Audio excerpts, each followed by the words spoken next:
have some of these. So if you haven't reached your hand in the bag and taken a piece of paper, raise your hand and I'll walk around and make sure that you do that, okay? And I'll also explain in this moment while I'm walking around what these are, right? So for those of you who aren't aware, you've come to a live murder mystery RPG tonight, right? And so what you're reaching into this bag right now to pull out, yep, you got it, are slips of paper that have numbers on the outside, okay, and they have clues on the inside, right? At some point during the evening, our lovely players up here will discover clues, okay? And when that happens, I will roll that big pink D20 that's up there, okay? And if your number on the outside of your clue comes up, you raise your hand, and you'll be the one to tell us what clue they've discovered, and we will work that particular clue in there. Now, some of these are wild, okay? Don't worry about it. We'll make it work. Do you need the last one? Yes! Hey! Sweet, we can actually do a murder mystery tonight. All the clues, all the things, and all the junk, all the stuff. Sweet. So, I think we're going to do this thing. Oh, a couple of housekeeping things. First of all, for those of you, so, look, backing up a little bit. Hi, I'm Brad. I'm Brad. There we go. We did that. Okay. What is WRPG, you ask? What is WRPG? I didn't ask. Thank you. WRPG is a collective of local Maryland nerds and theater kids who like playing games, and we thought, why not play games for people, right? And so that's what we're doing. We're taking RPGs, which stands for role-playing game. I don't know, I guess I should start from the beginning. How many of you have ever played an RPG before? Great. How many of you were dragged here against your will? I know, right? Perfect. So we play RPGs, right? Like Dungeons and Dragons, like Pathfinder, but mostly we like to do things a little bit different, right? So we try and take RPGs and perform them in ways that are interesting and fun, and we use them to tell a story that hopefully makes you laugh, never makes you cry, and keeps you coming back for more pie and, cucumber sandwiches along the way. We're very fortunate. Tonight is our first night at Peabody Heights, so we're really excited to be here. And they've graciously agreed to host whatever the hell this is. So thank you to Peabody Heights for having no idea what they were getting into whatsoever. But we're very excited about that. We have a whole slate of RPGs that we are performing this season. So you have posters on your tables that list the upcoming dates for upcoming things and stuff. You can also go to our website and learn. This is Jay. I apologize right now. You're welcome. Yeah. You can also go onto our website to learn more about us, about our RPGs. Everything that we do is filmed. If you don't want to be filmed, don't turn around. The camera's behind you. We're not focusing on you. We're focusing on these guys. But yeah, everything we do gets filmed and it goes up onto our YouTube channel after our live plays, because our live experience is the primary thing. We do not stream our live plays, so you got to be in the room if you want to see the action live. Otherwise, you have to watch the shitty video that comes out on YouTube later. But they exist, so you can catch up if you are like, oh, I missed an episode. Do that. All of our RPGs are episodic right now. Okay, so if you miss an episode, you don't miss everything. We'll certainly do a recap. But why would you miss an episode? That seems silly. But come and check us out for all the craziness we go. A couple of quick housekeeping things. Port Rìgh, which is how you pronounce this nonsense, right? Is a cozy murder mystery RPG based on Brindlewood Bay, if anybody's familiar with that. Okay, emphasis on cozy. We brought you pie and cucumber sandwiches. We wanted to make sure that you had a beer in your hand. If you need a blanket, we have like a bag of blankies. There's some on the table. Please keep yourself nice and cozy throughout. And then also, now is the part where we hand out the coups to anybody who would like to cuddle a coup while the show's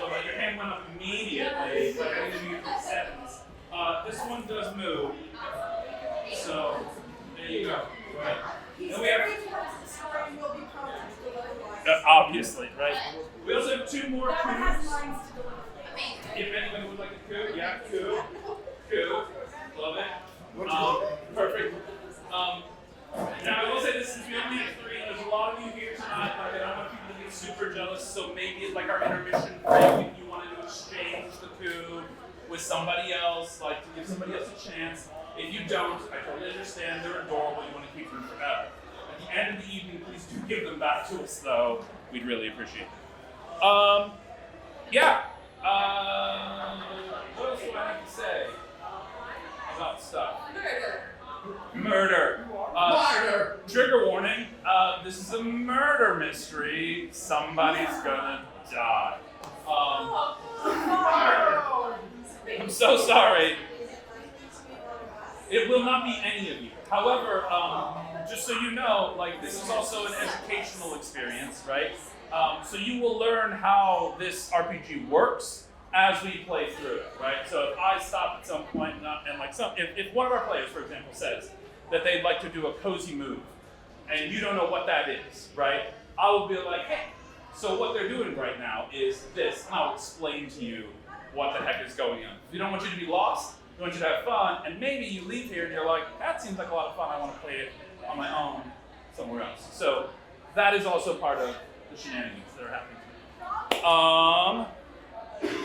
Yeah, we're gonna get started. I would like us to start by going down the table and having each of you introduce yourselves. Are you guys paying attention? Or are you just eating pie? Solid.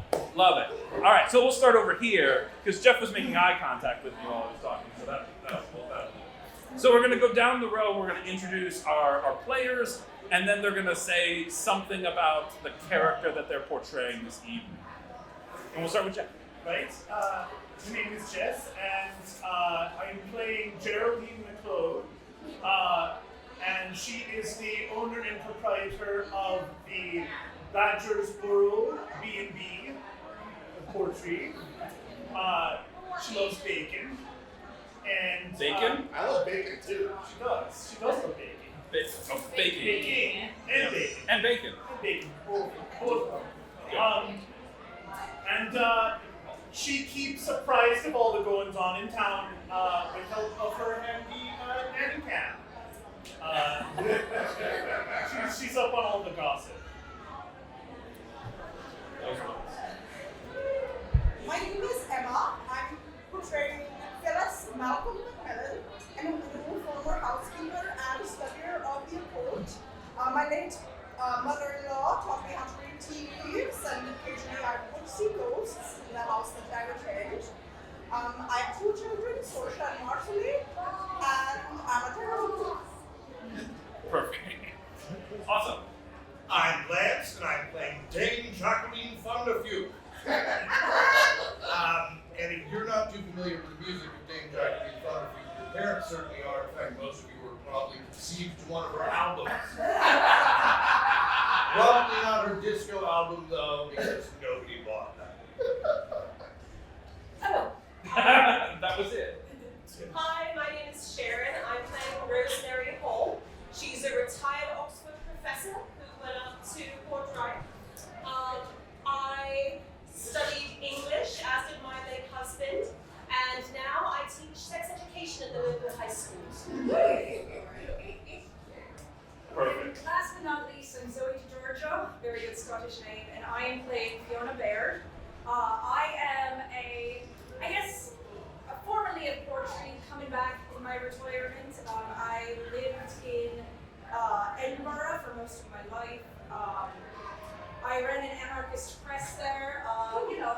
Didn't quite fit this small town, but since my husband died, my twin brother Cecil wanted to be a little bit closer to the family. So I'm back in Port Rìgh, keeping myself entertained with making lots of mess of yarn and doing tarot readings for tourists. Thankfully, I have this book club, otherwise it'd be more out of my mind. That is right. All of our characters belong to the same book club. They are all known as the Murder Mavens. That's right. They gather in a bookshop in the cozy town of Port Rìgh weekly to discuss the amazing murder mystery novels that they love, and then occasionally they're called upon to solve actual crimes in the real world. A little bit about our setting. We are on the Isle of Skye, which this 1974 National Geographic map that I brought in will let you know that the Isle of Skye is located right about here in Scotland, in Greater Britannia, right? Port Rìgh is right there. It's on the map. You can look it up later, I promise. It is an actual town. It is actually a very cozy town. It's been there, it's been a settlement since pre-Roman times. There are archaeological finds that date human habitation in Port Rìgh all the way back to 6000 BC or earlier. So it is an ancient city in an ancient part of the world. A lot of mysticism, a lot of mystery surrounding what is in the ground, what is around the very land itself. Fun fact, the Hebrides, that are the Outer Hebrides and the Inner Hebrides of Scotland, this area right through here, the mountain range that travels through there is actually the same mountain range as the Appalachians that travel through North America. They are both part of what is known as the Great Pangean Range. The Great Pangean Range. That's right. Way back in the day, all of these land masses were the same, and those mountains existed then. And then they all broke up.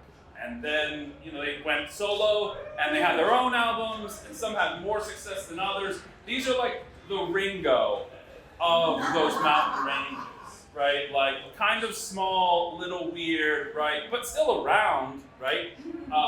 Yeah. So when you think of like the creepy spookiness, don't go out at night, don't whistle, close your doors and your shutters that you happen to have in the Appalachians, think the same thing about these mountains, right? They are older than time itself, and there's probably something under them, okay? That's where we find ourselves today, in the cozy, quiet town of Port Rìgh. That was an aptly timed, creepy door close there, Jay. Appreciate that. Thank you so much. So one of the things that starts at the beginning of the game here is that we present the mystery, right? And then we also present the complexity of the mystery. This will come into play later, but it's an important thing to know. So today's mystery is called the Great Skye Bake Off, and the complexity is a 7. 7. Woo! Seems Yeah. Out of what? Oh, that's right. Out of that many? Question. Out of 7. No. It's a 7 out of 7. No, it's just 7. Okay. It's just 7. We need to be. Out of 100. Oh, okay, cool. They're nervous right now because, you see, the complexity of the mystery determines how many clues they need to find to potentially successfully solve it. They can't guess. Oh, I should say this too, right? I should say this. The answer to the mystery in this game is not set in any way. We will all discover it. We will all make up why all of the clues that we find fit together. We will solve the mystery and put forward a theory, and then we still have to roll dice to see if we're right. We could be wrong. We've been wrong before. No one saw it. It didn't happen. It definitely happened. You definitely ruined an innocent man's life. So, Oh, innocent. you're right. He was at least a millionaire, so there's no way he was innocent. Fair. Okay. Right. So 7 is our complexity number for the night. In order to begin to guess at the answer to our mystery, we have to find at least 4 clues. That's half of the complexity. Round it up. Okay. You're gonna want more than 4. All right. We're all gonna want more than 4. Trust us. Okay. But that's a thing that they all get to know at the top, and now you all know it. Here we go. I get to read from a piece of paper. Because I can't remember everything. All right. The most popular television program in the world, The Jolly Good Baking Show, has come to Port Rìgh to find the Isle of Skye's very best baker. A number of qualifying rounds have been held, and our Murder Mavens are among the bakers to make it through to the final televised portion of the show, where they will meet the charming presenters and have their confections judged by the notoriously strict Paul and Jane. That's right. In this first scene, we're baking some pies. We're all preparing our pies to be judged. And at this point, I'm going to ask the question, what pies are you making? And do those pies have any special connection to you? Is there a reason why this particular pie is the one that you're working on to enter into this competition? Dame Jacqueline, I'm sure that you have a really fascinating pie for us. I certainly do, of course. Would you tell us about your pie? I would love to. Today I have made a millionaire's pie. And I know with inflation you might be tempted to bump it up to a billionaire pie, but we all know billionaires just aren't that sweet, right? So if you know what a millionaire pie, what's great about it is no baking required whatsoever. You start with a graham cracker crust, take a bit of fresh whipped cream, you add in some cherries, which I soak in rum. Also some pineapple, which I soak in rum. And then you mix all those together, you let it set, a little bit of toasted coconut on top, easy peasy, blend and squeeze. Millionaire's pie. Millionaire's pie. Possibly a billionaire's pie. Maybe. If you don't give it all the way to chef. Excellent. Moving down the line, would you tell us what kind of pie you're working on today? I'm working on my famous mincemeat pie. It was my late husband's favorite. It starts off with a flaky crust, and then we fill it with fruit that have been soaked in brandy. Apples, pears, raisins, dried cherries, and then we top it with cutouts of the pastries to make a cupid shape. I love that. That's adorable. I'm sure that you have something interesting. Well, I wanted to represent Port Rìgh pretty well in the world. So I'm making a pie inspired by Cranachan, the Scottish raspberry dessert. So I thought it would be interesting to add my own modern twist on it. So making sort of a cheesecake-like base, but with the compote that you'd expect in Cranachan, with some oats. So it's cheesecake mixed with a raspberry pie kind of harvest sort of dessert. Okay. Something traditional yet modern at the same time. I love that. I love it. That sounds like there's a lot going on. Oh, maybe more than I could chew, but I'm in it to win it. Excellent, excellent. Turning over here, what kind of pie are you working on right now? As I mentioned earlier, I am a terrible cook. So I'm making a banana cream pie. It's my specialty. I get the help of my friend, you might know her, Miss Marie Calendar. Perfect, perfect. So do you? Don't tell them that. No. I'm curious. Outside of the world of the scene, do you hide the box somewhere, or did you package it up before you came to make sure that it was not a dead giveaway in any way, or Well, I don't think I want to go into where I hid the box. That's probably for the best.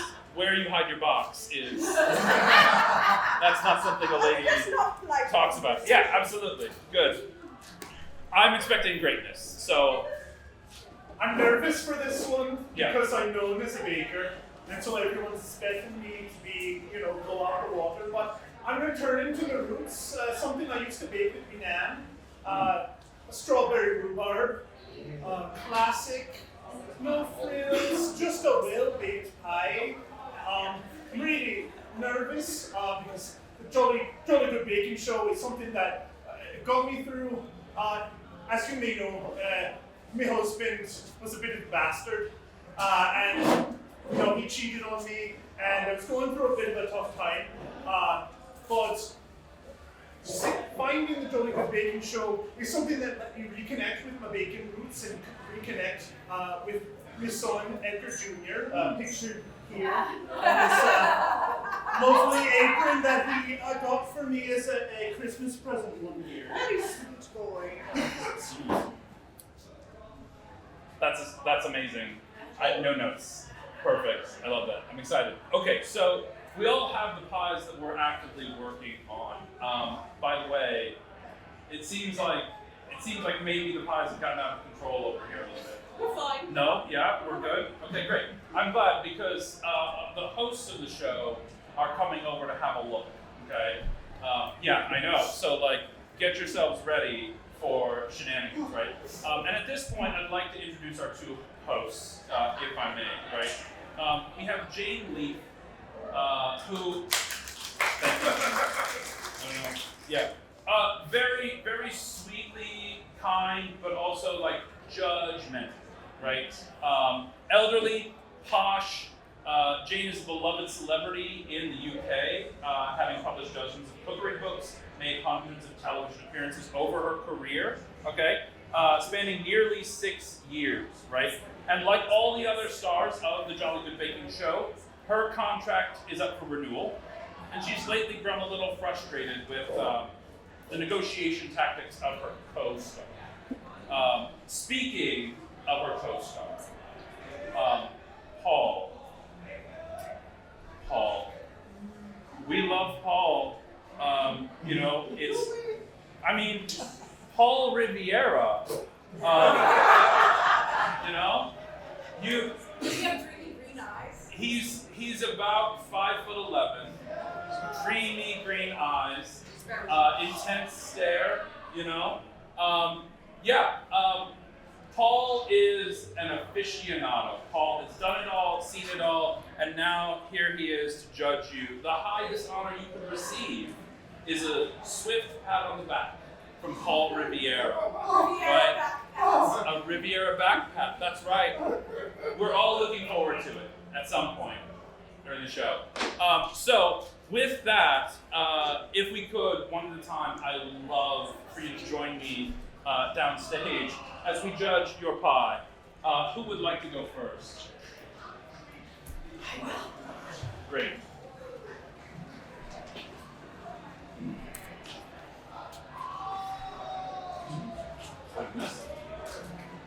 Sorry, time starting to get away from me. See, it's underproofed. It's a pie. I didn't think about You don't usually, but with this sort of interior, you probably should have. Something to think about for the future. Would you mind telling everyone what your cozy activity is? So I'm a yarnstress. I knit, I crochet, and I get angry at whatever knots that I happen to make. So, not it. Well, I doubt it. Maybe you should dabble a little bit more next time. As long as you come back and try it.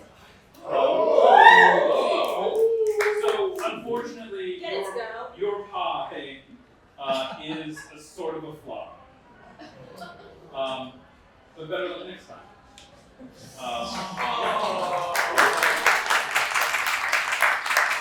Who do we have next?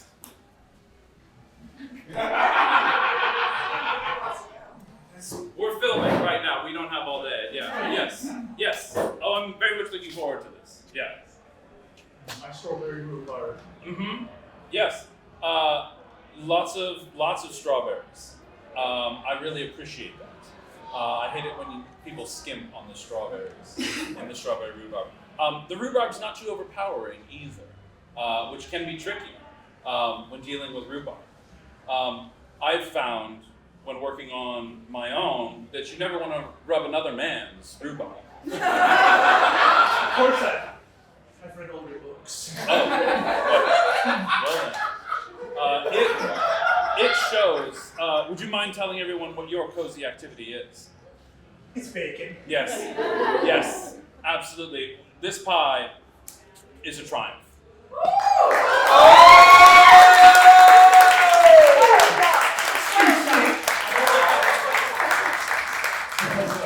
And who's next?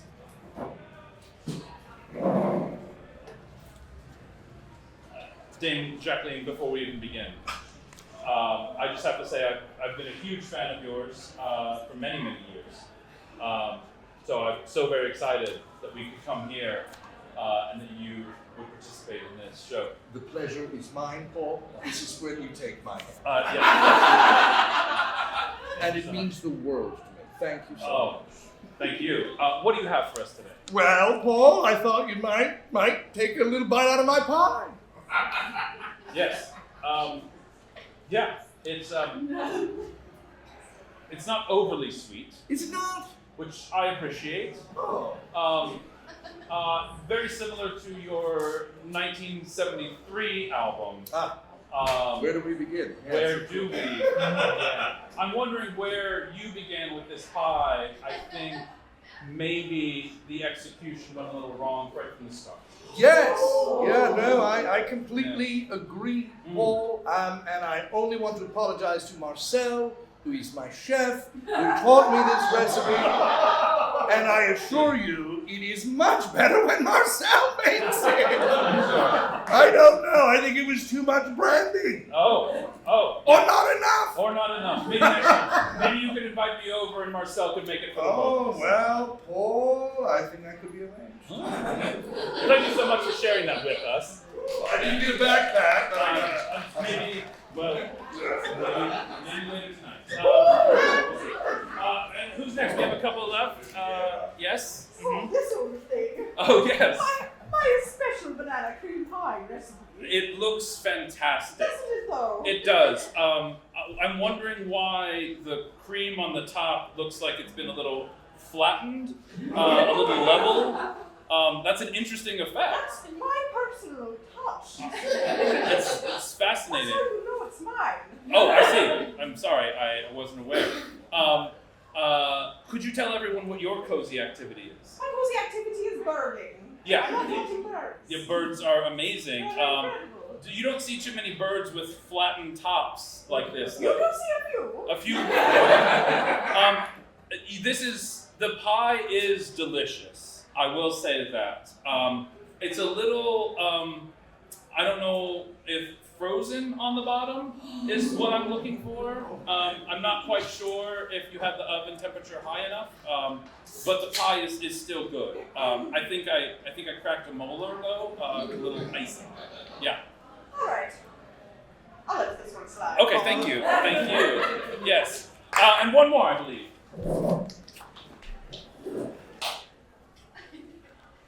My late husband's mincemeat. Mincemeat. Mincemeat. Delicious. I haven't had a mincemeat pie in years, so thank you so Happy much. to oblige. Excellent. And could you tell everyone what your cozy activity is? Embroidery Embroidery. of the phallic variety. I was wondering if that design was what I thought it was. Yeah. Yes. That's how you know it's mine.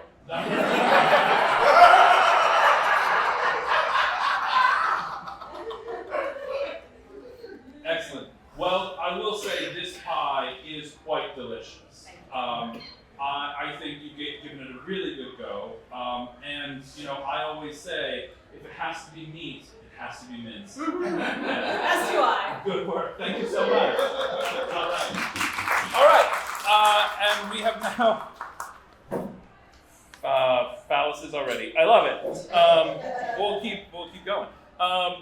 So we've gotten through the pie round of judging. The winner, of course, without question, right? Like a prime pie, right?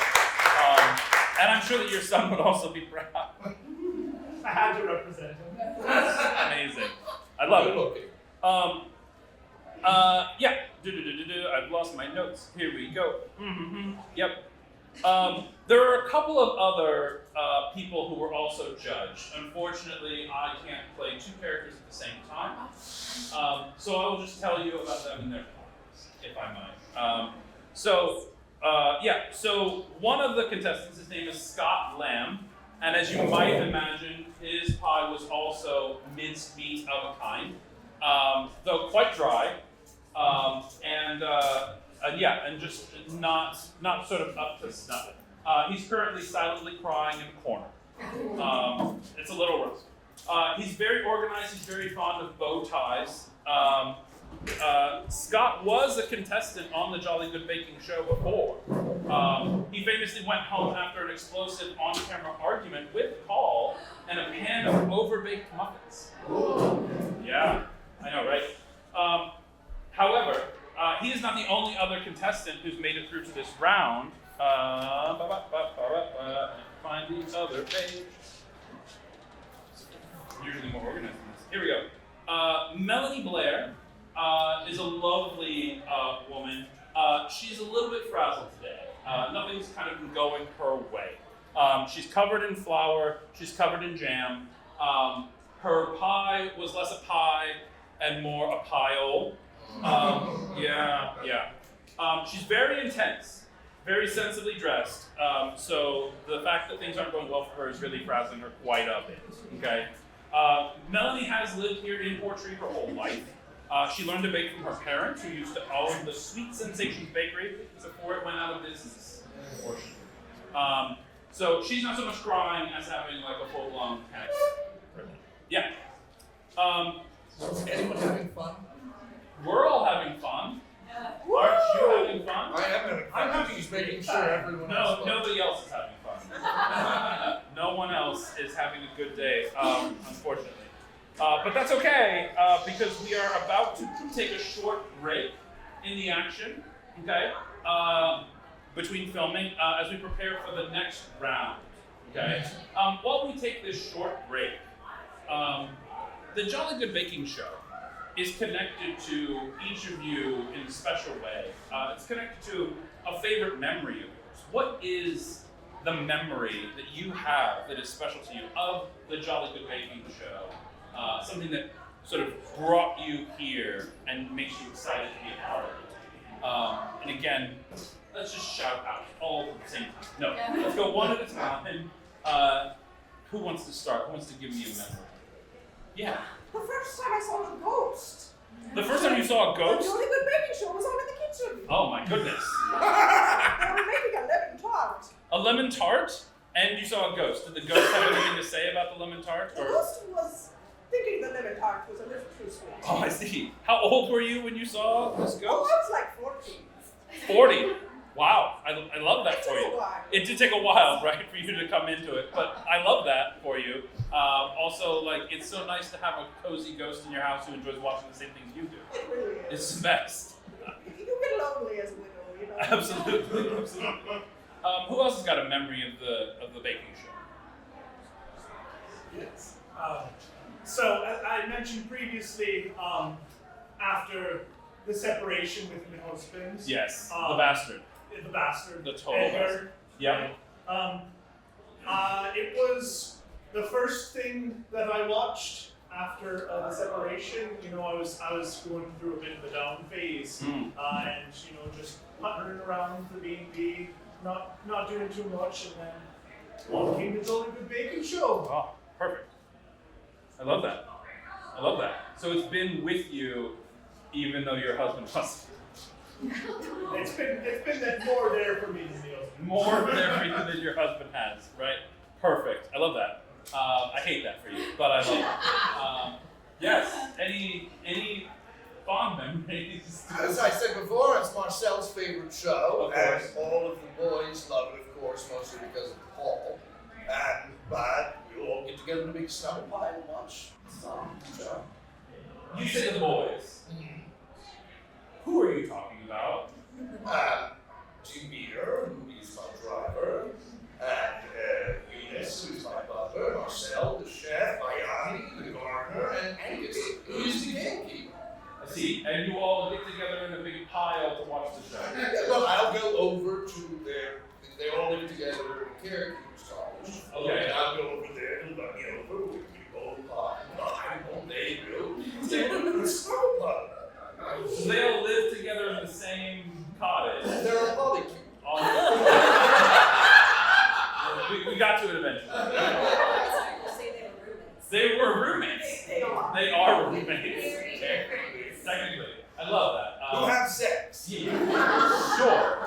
roommates who have sex. Yeah. Just basically it's a roommate, right? I mean, yeah.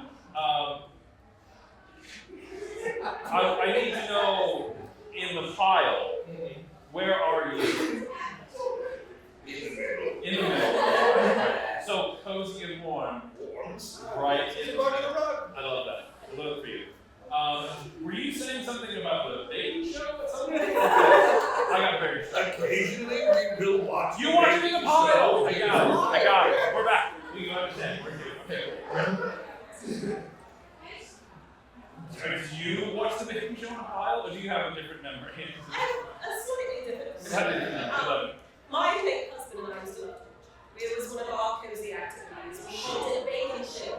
Bacon chill. I like that. I like that. Just hours and hours on a Saturday afternoon. Of bacon and chilling. Bacon and chilling. That's amazing. You do that at home? Or Anywhere, really. Yeah, like you could get in the car and like bake And chill. and chill. I love that. I love it so much. And sometimes the show was on. And sometimes you watch the bacon show. Yeah.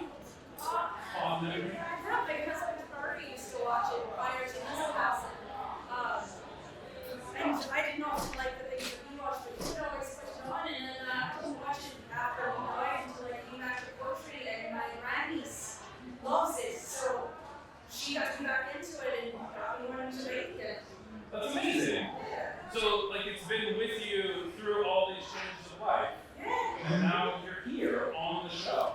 it's gone. I could have gone better. We'll get them in the next rows. Perfect. Thank you, Geraldine. Thank you. Amazing.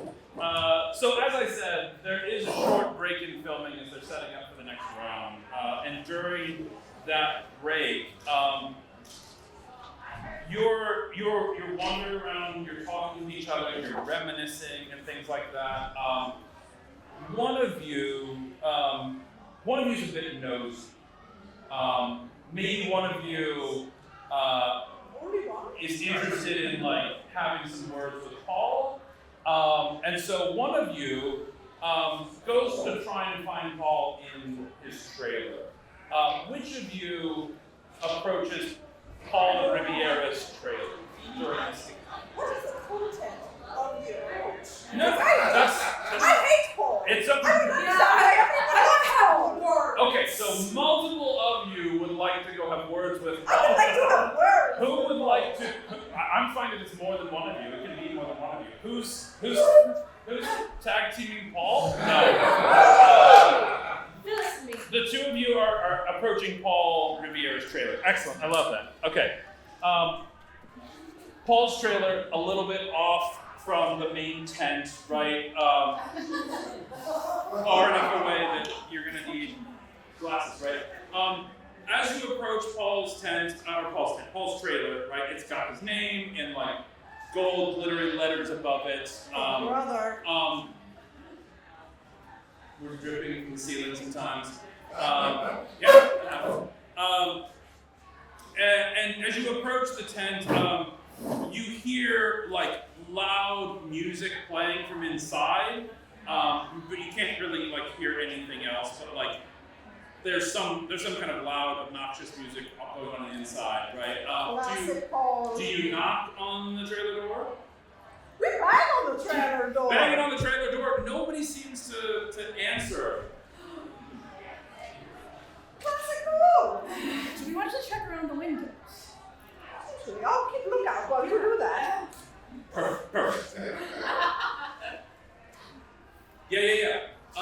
At this point, I'm gonna go ahead and say that you guys are making a move here, right?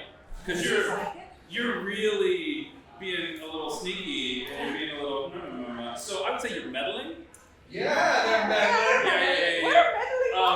We're meddling a bunch. So why don't the both of you return to your seats real quick, because you're gonna have to roll in a second. So the way that the game functions, right, is that everything that the Mavens do are called moves. Okay? There's a day move, there's a night move. The move that happens the most because they're trying to stick their noses in where it doesn't belong is the meddling move. Okay? What happens during the meddling move is that they say what they're trying to do, I tell them that they're meddling, like they are, like you want to when people are sticking their nose in them along, right? And then they're going to roll some dice. And depending on what it is they're meddling to do, they might add some of their stats to that dice roll, okay? And then we're going to determine whether or not their meddling was successful, whether it was extremely successful and there's like extra bonus meddling that happens, or whether it was a failure and maybe there's consequences for meddling. So, at this point in time, I'm going to say that you guys are meddling. You're searching for clues to try and gather information, right? So what skill are you going to add to your roll from your My add one to sensitivity. sensitivity? Great. I think vitality is trying to creep up. Creeping up? Okay, great. Awesome. Great. So I'm going to have both of you guys roll 2d6s. Do you have your d6s? You. You can roll one. You can roll. You tell me what the scores are. 5. 7. 5 and 7. Do you add anything to them for your That is shenanigans or no? This is a big 0, right? Yes. Cool. So you don't add anything to it. So you just a 5 and yours. Well, it was a 6 plus 1, so it is 7. So I succeed with a complication. Succeeding with a complication, right? So like you're looking out like, and you probably wouldn't notice, you know, if a truck pulled up. Like you've got those goggles in front of your eyes. You see things really far away, but like everything that's going to happen is going to happen There's close. also a bird. Also, there's birds. There are birds, right? So tell us what you're up to at this point. I know, generally what I know about trailers, things, Yep. is that they have like a window above the kitchen sink. Of course. Yeah. Yeah. So I'm trying to peek in over there. Yeah. You know, it's been a minute since I've had to climb over a fence to get away from the police, but I can still do it. How old are you? Old enough. Yep. Excellent. I think I can spry one of our golden girls. Yeah. I love that. I love that for you. So, would you step down for a second just so that I feel safe? Because you are dying. Great. At this point, so you're right. You are successful in your meddling, right? So you do discover a clue. So this is our first clue of the game, which means that I'm going to roll this, and if you got the number, you're going to tell us what clue we discovered. 14. 14. You get number 14. What is your clue? It is a shattered gritty board. Oh my gosh. Oh! So, as you peek in through the window, you notice in the sink, right below the window, is the like a fresh, like shiny, gritty award given for television excellence in the British Isles, which we are in. Right? I know, amazing, right? And it has been, it is unknown to you whether or not it has been tossed in the sink and that's what has broken it, or if it's been broken before. The Britty Awards are those kind of like weirdly shaped called glass things, right? So it's shattered into several pieces. And it's all collected at the sink. You can see very clearly that there's a Britty Award in the sink. Now, I will say this. There is unfortunately a pretty serious complication to this, right? And the serious complication, which would have happened anyway, honestly, so don't beat yourself up about this. I was meddling. Yeah, is that when you look into the room, right, past the kitchen sink, you see Paul Riviera lying on the floor, seemingly dead, his face covered in flour, and his hands tied behind his back with beautifully inflated nylon cords. Yeah, right? Thank you. That's right. So he's been like bound, face covered in flour, and he's not moving or breathing either. Phyllis! Paul! Okay, we know how we're mad at Paul, right? What about Paul? He's face down in there. No, not in a fun way, like, like he's unconscious and not looking very good. I don't know, that seems kind of fun to me. Oh, as much as I want to tie him up and you want to tie him up, and you know,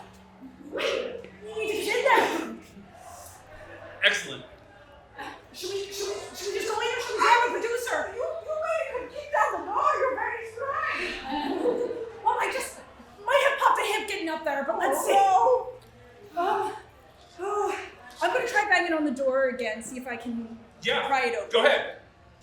So I'm gonna try to shake the handle, see if it's... Yeah, it absolutely comes right open. Okay. Come on. Somehow this door was unlocked the whole time. I know, right? We're creeps, not trespassers. Classic dungeon mistake, right? You go right in there, and sure enough, Paul Riviera is dead as a doornail, but like a sexy tied up doornail, on the floor, right? You can see the Britty Award smashed in the sink, right? There don't seem to be too many other signs of tussle other than like the flower is like on the ground and on Paul's face and stuff like that. Paul Riviera is dead. Shit!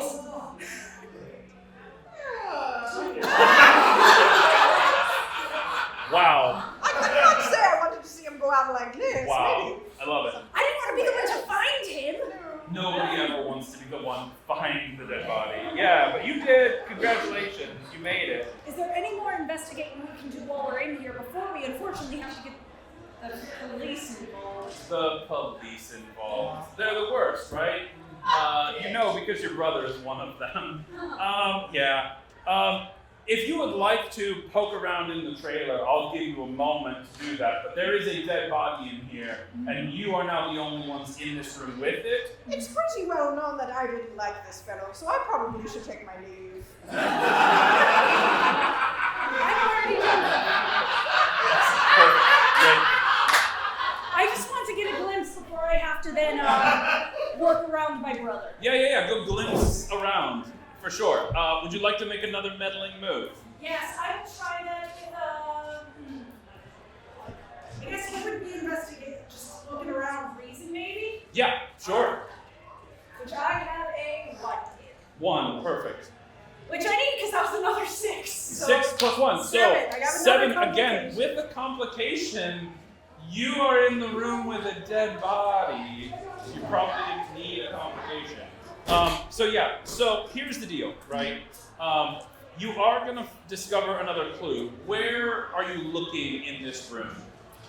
This trailer has everything. It's got elves that are wearing spandex. It's got rabbis in roller skates. TV's Dan Cortez. No, it's just a trailer. It's got a couch that doubles as a twin-size bed to lay down on if you want. It's got a small kitchenette, a couple of drawers and things, and a small desk for writing and getting work done. There is a laptop that's closed, and then some wardrobe and things like that in there. I feel like the first thing I really want to do is look at the body, because that's going to be what's moved first. Looking at the body. Well, let's hope it's a body clue. Oh. 19. It's 19. Look at 19. I have 19. It's a bug. Is it a body clue, mate? What do you got? It could be under it. What do you got? File of receipts suggesting extravagant expenditures. A pile of receipts suggesting extravagant expenditures. How about you being as brazen and bold as you are, you roll Paul Riviera over, and underneath the body is a pile of receipts. I will probably check his pulse points so that way I have plausible deniability. That's why I was checking to make sure he was alright. Where do you check his pulse? Wrist, neck, whatever? Neck. Great. So your fingerprints are now in flour on his neck. Well, at least I'm honest. Totally. You're definitely cleared of all wrongdoing in this murder that you discovered in your poking Look, around. I know the police. Cecil knows that I meddle, but I don't kill. Great. So, you've meddled a little bit. You start to hear voices, production people being 10 minutes, Mr. Riviera. Help! I thought for a second you were trying to impersonate Paul Riviera. And I was like, this is not going to end well. Great. Help! I'm just a little old lady. Perfect. Paul's down. He's down. Please help. He's down. Paul's down. Paul is down. Yeah. Oh no.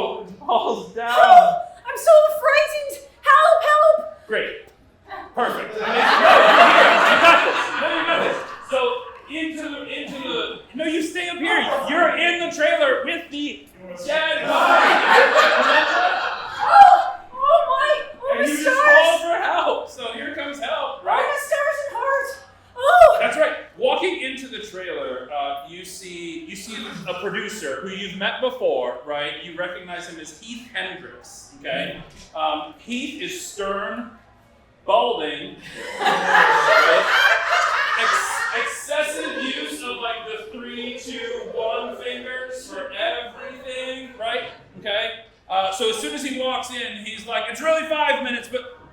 Help! Oh, Mr. Hendricks, sir. Oh, I'm so worried. What is going on in here? Oh, I came in to talk to my hero, Paul, about the next round, and the door was open, and he was down on his face. Did you hit him with flour? No! Why is there flour on your hands? I checked his pulse. He's got no pulse, sir. He's got flour all over his face, and there's flour on your hands. Because I touched his pulse. See, right there. He's dead? He's not. I'm not getting a pulse, sir. Why is he tied up? Oh, I don't know. Go up. Right, excellent, great.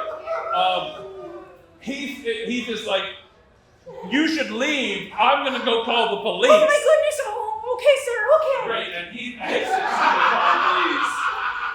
Dodge that one. Right? Perfect. Amazing. Great. So, as you return to the group, you notify the other Mavens and the other contestants who are also just wandering around about these shenanigans, right?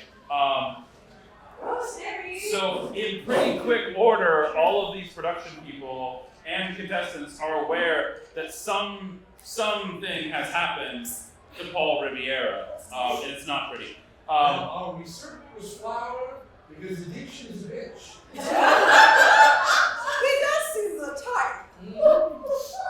Damn, I thought I had a really good shot this year. Geraldine, if it makes you feel better, sweetheart, we have a murder to solve. Oh, I do love a murder. Okay.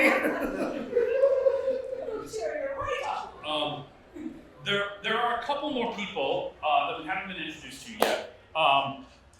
So as these shows go, right, like there's the judges, but there's also like the comic relief that is the presenters, right? They've been sort of chilling in the green room this whole time, and then this hullabaloo happens, and they both come out and are sort of like, what? One of them comes up to you, Geraldine, immediately, and his name is Timothy Bosch. That's right. He's weirdly large, broad humor, gothy. Timothy is mostly along for the ride, right?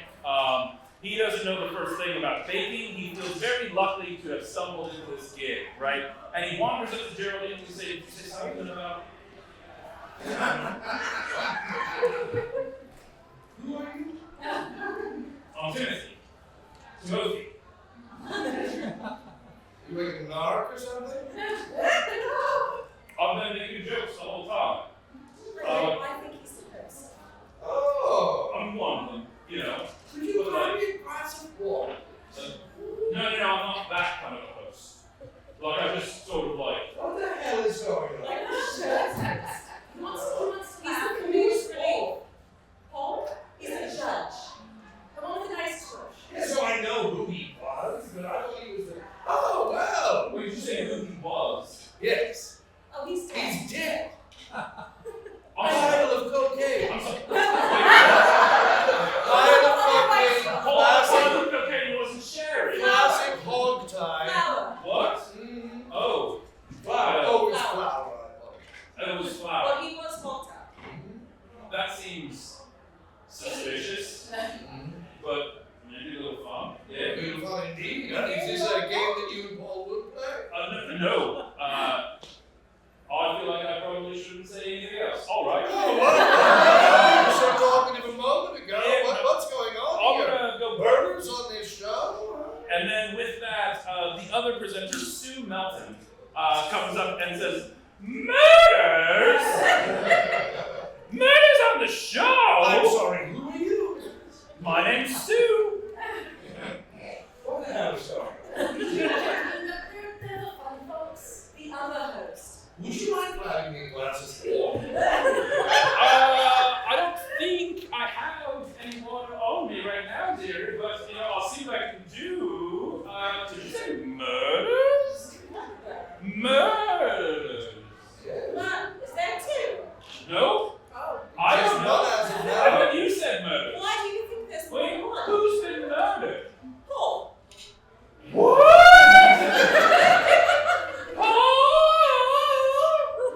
Murdered? Yes, Paul. This is her shit. This is the whole It's thing. quite annoying. Yeah, I know, right? She's British. Anyway, Moisture's funny. Just put my finger on it. That's what Yeah, it yeah. is, She's a bit of a hugger. Oh! Yeah. Ew. She's been a very successful comedian in the UK. Of course. So that's King that. of comedy. Wow. Yeah, I know. Thank you. That's right. Both Sue and Timothy here, little shocked at the news that there's been a murder. A little bit stunned. Scott and what's her name? Melanie, also a little bit stunned. Heath Hendricks has gone to phone the police, right? And then last but not least, we have Buck, who's the cameraman, who's been pretty silent this whole time. He seems to still be filming. Oh, that's a good idea. Yeah. Good job, Bob.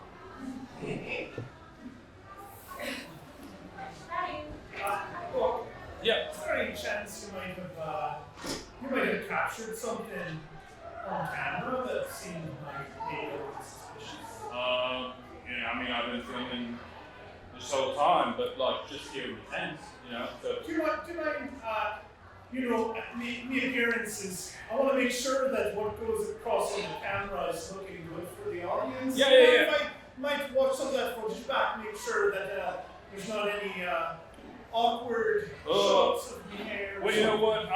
The thing about that is I am union, and of course.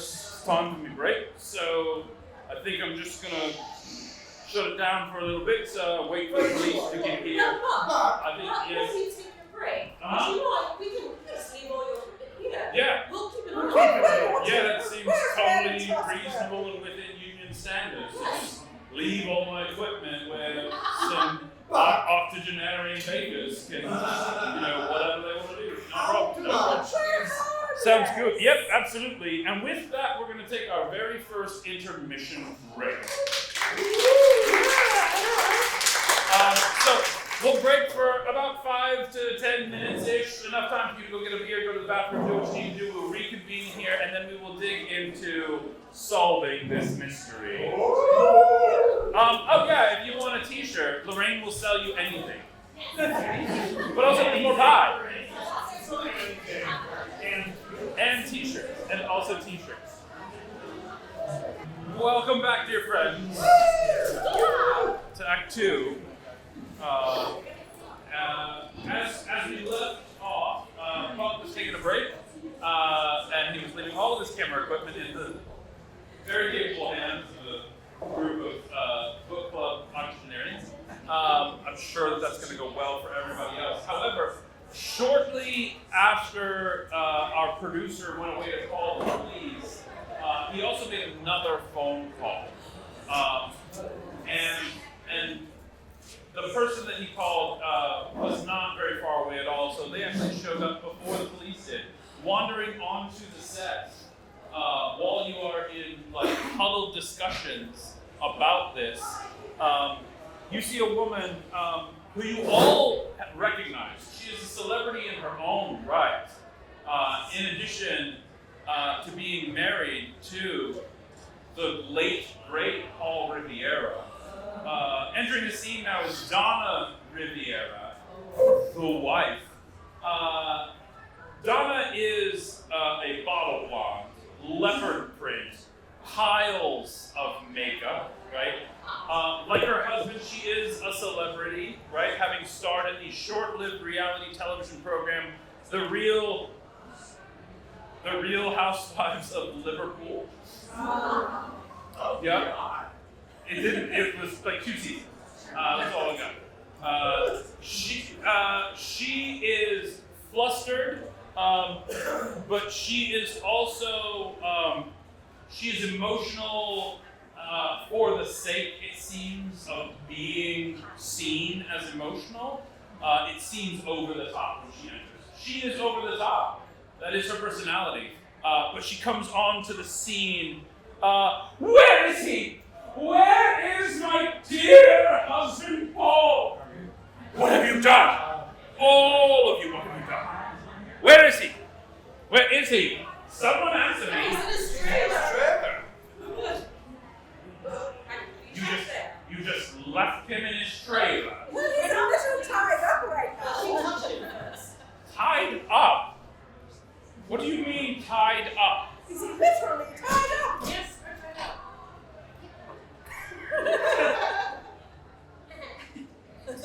Tied up and dead? Yes. And flower. Some might say deflowered.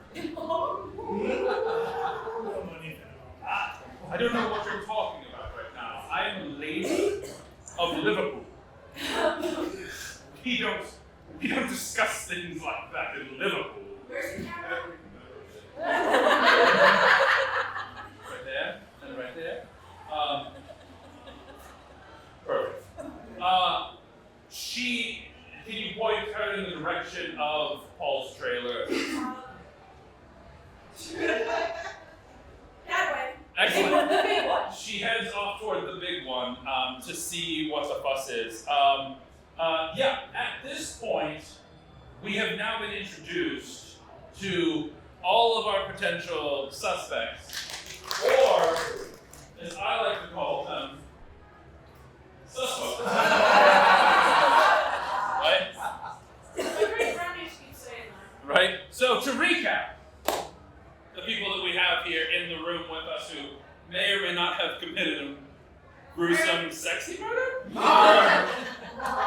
There's Jane Leaf, Paul Spelling Judge. There's Sue Mellon, one of the presenters. She was the big one. Timothy Bush, he was the one presenter. Scott Lamb was one of the contestants. Melanie Blair, also one of the contestants. Heath Hendricks, the producer. Buck, the cameraman. And now we've been introduced to Donna Riviera, the wife. At this point, Mavens, it seems like it's time for you to do what you do best and poke your noses where they absolutely don't belong. Yeah. No. Brad. Yeah, that's me.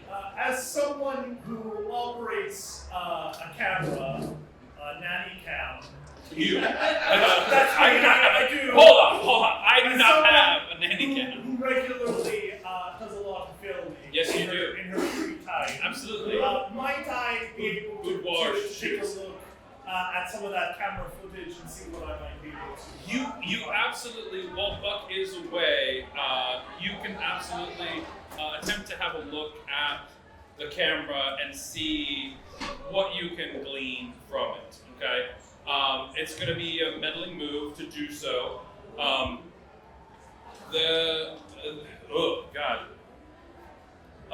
Let's see, what skill are we thinking of assigning you here to help you with this, or maybe not help you with this? would it be? No, maybe.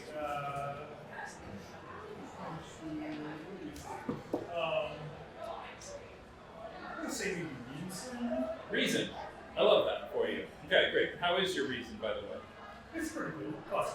+1. Okay, great. So yeah, go ahead and make a roll for a meddling move to see what is on the camera footage.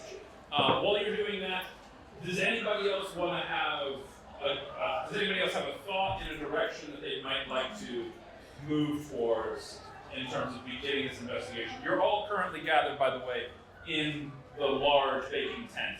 There are other trailers for other people that are around the tent and things like that. There's the tent itself. which has many rows of baking stations and refrigerators and things and stuff like that. So, does anybody else have a thought? I'd like to go check out the green room. What? Because the hosts were there for a while, Great. unseen.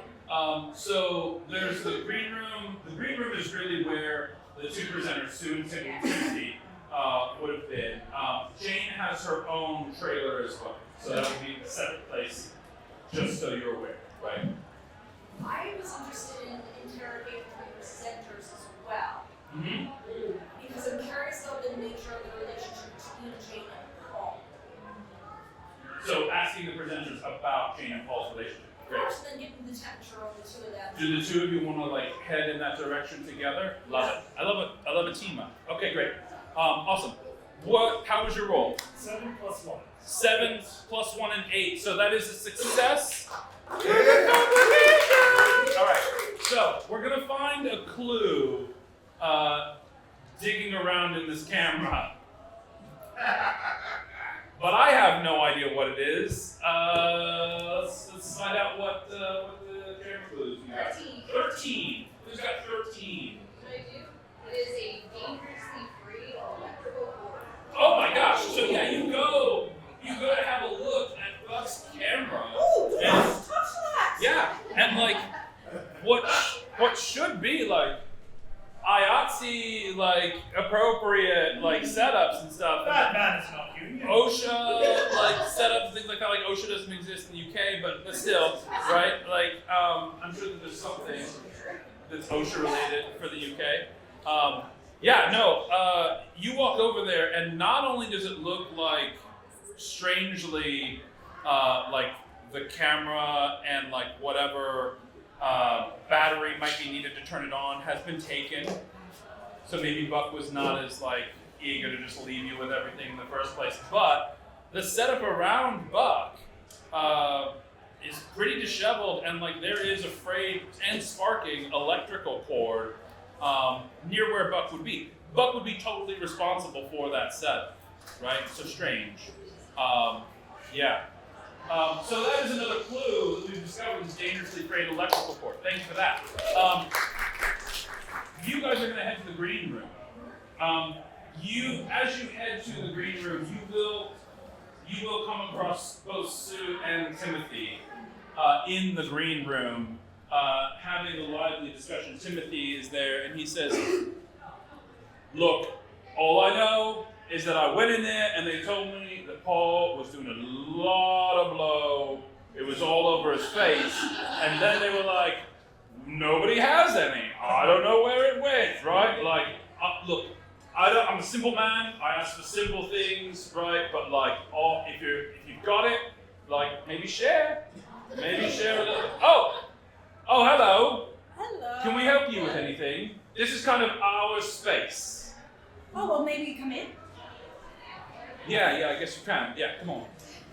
What can we do? It's been, I guess, so how do you do? Yeah. It's been stressful. Right. But you knew them so much better than we did. How are you doing?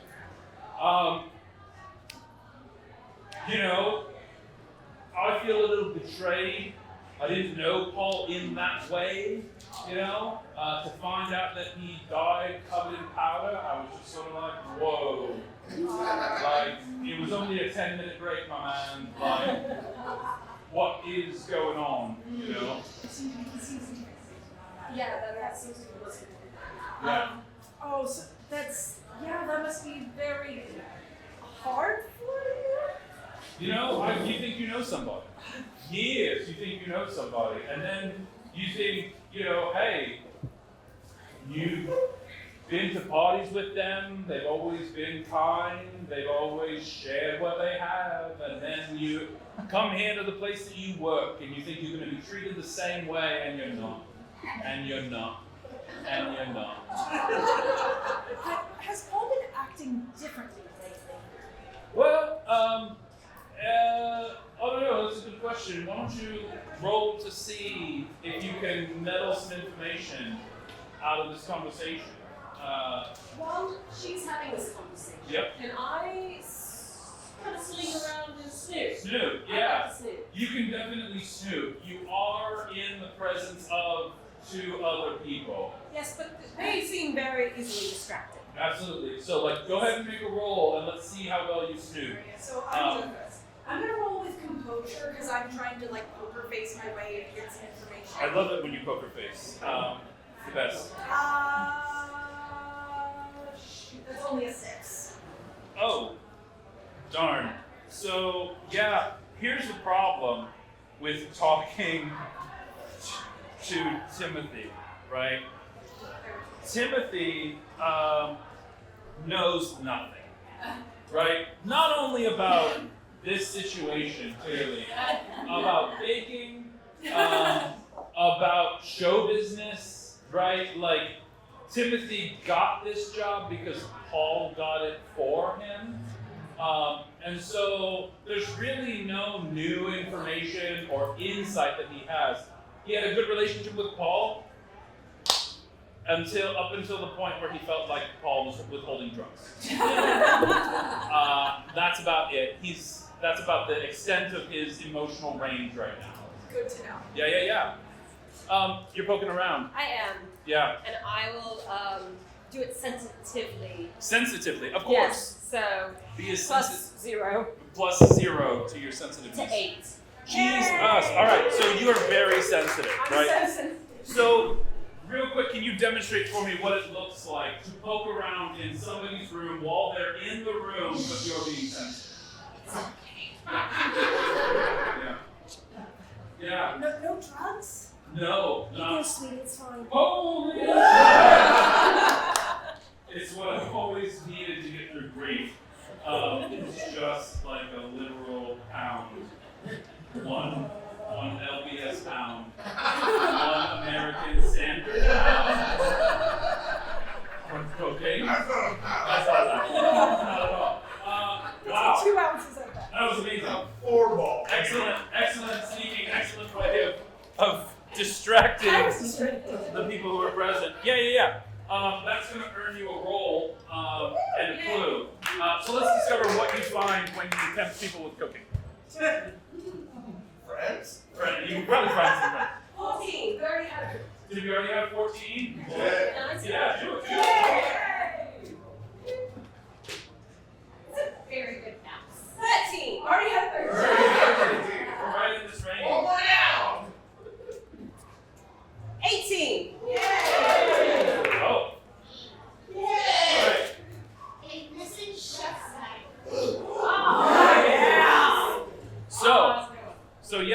So you are poking around a little bit here. Remember that this green room is not only occupied by Timothy here, right? But Sue Mellon is also in it. I feel like she was here. I know, we all did. But it's okay. So just know that whatever you find in this room might not just belong to Timothy, it could belong to Sue as well, Yes. right? As you poke around a little bit, right, you find in the sink in the green room, yeah, it's over here. In the sink in the green room is one of the missing chef's knives. And you know it is because all the knives that are used in the show are those like Cuisinart knives that are like green all the way down, blue all the way down, like they're super bright and colorful, like because they are branded because sponsorship deals, right? Yes. And none of those knives like make it anywhere else, right? Like the producer is very clear that like all of the branded knives are for the show, they stay in the tent, and so like this one has left the building, and it's perfect. That's exactly what I'm talking about. This one has left the building. It has also recently been cleaned. Okay, like there's not a spot on it, and it ain't where it's supposed to. So you found a missing chef's knife. You read so time. A missing chef's knife. Good work. All right. So are you taking it? Oh, yes. Great.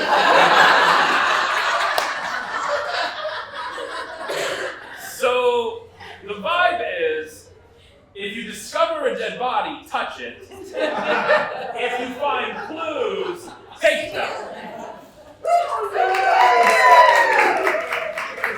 How else are we going to solve these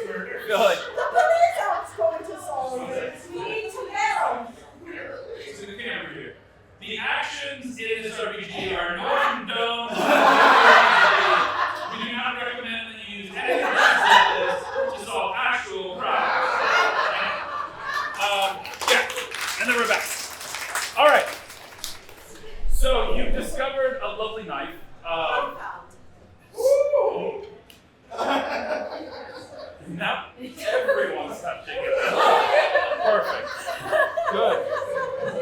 Excellent.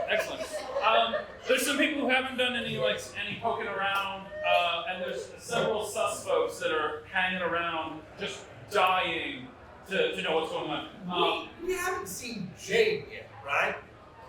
You saw Jane briefly at the beginning, but no, Jane has sort of been away for a minute. You visit Jane. Great. Jane has her own trailer, which you can absolutely go to and visit. Let's talk about that a little bit. Yeah? Yeah. Yeah. Great. So Jane's trailer, right? Jane's trailer's door is open as you approach. Okay. Enormous arrangements of English roses flank everything. Okay. Outside the trailer, there's a large Union Jack. Okay. And the space as you I thought you meant like a burly Union guy. Now I understand. there's a guy named Jack. No shirt, rippling muscles, right? Oh, great. And right, and like a Union tattoo right here, like it's Union Jack. I can't wait, right? We're gonna make the poster. It's gonna be great. Union Jack wants you. Anyway, it's gonna be great. Safety first. Union Jack. Safety. Anyway, so yeah. As you approach the door and sort of glance into the trailer, right?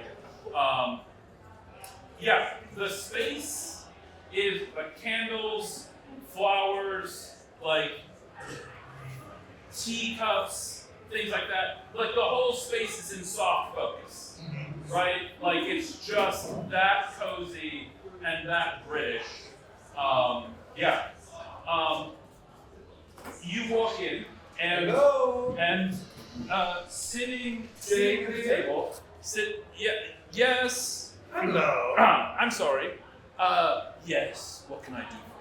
Hello, my dear. Yes. You were all tucked away. I was just having a spot of tea. Your private secret garden.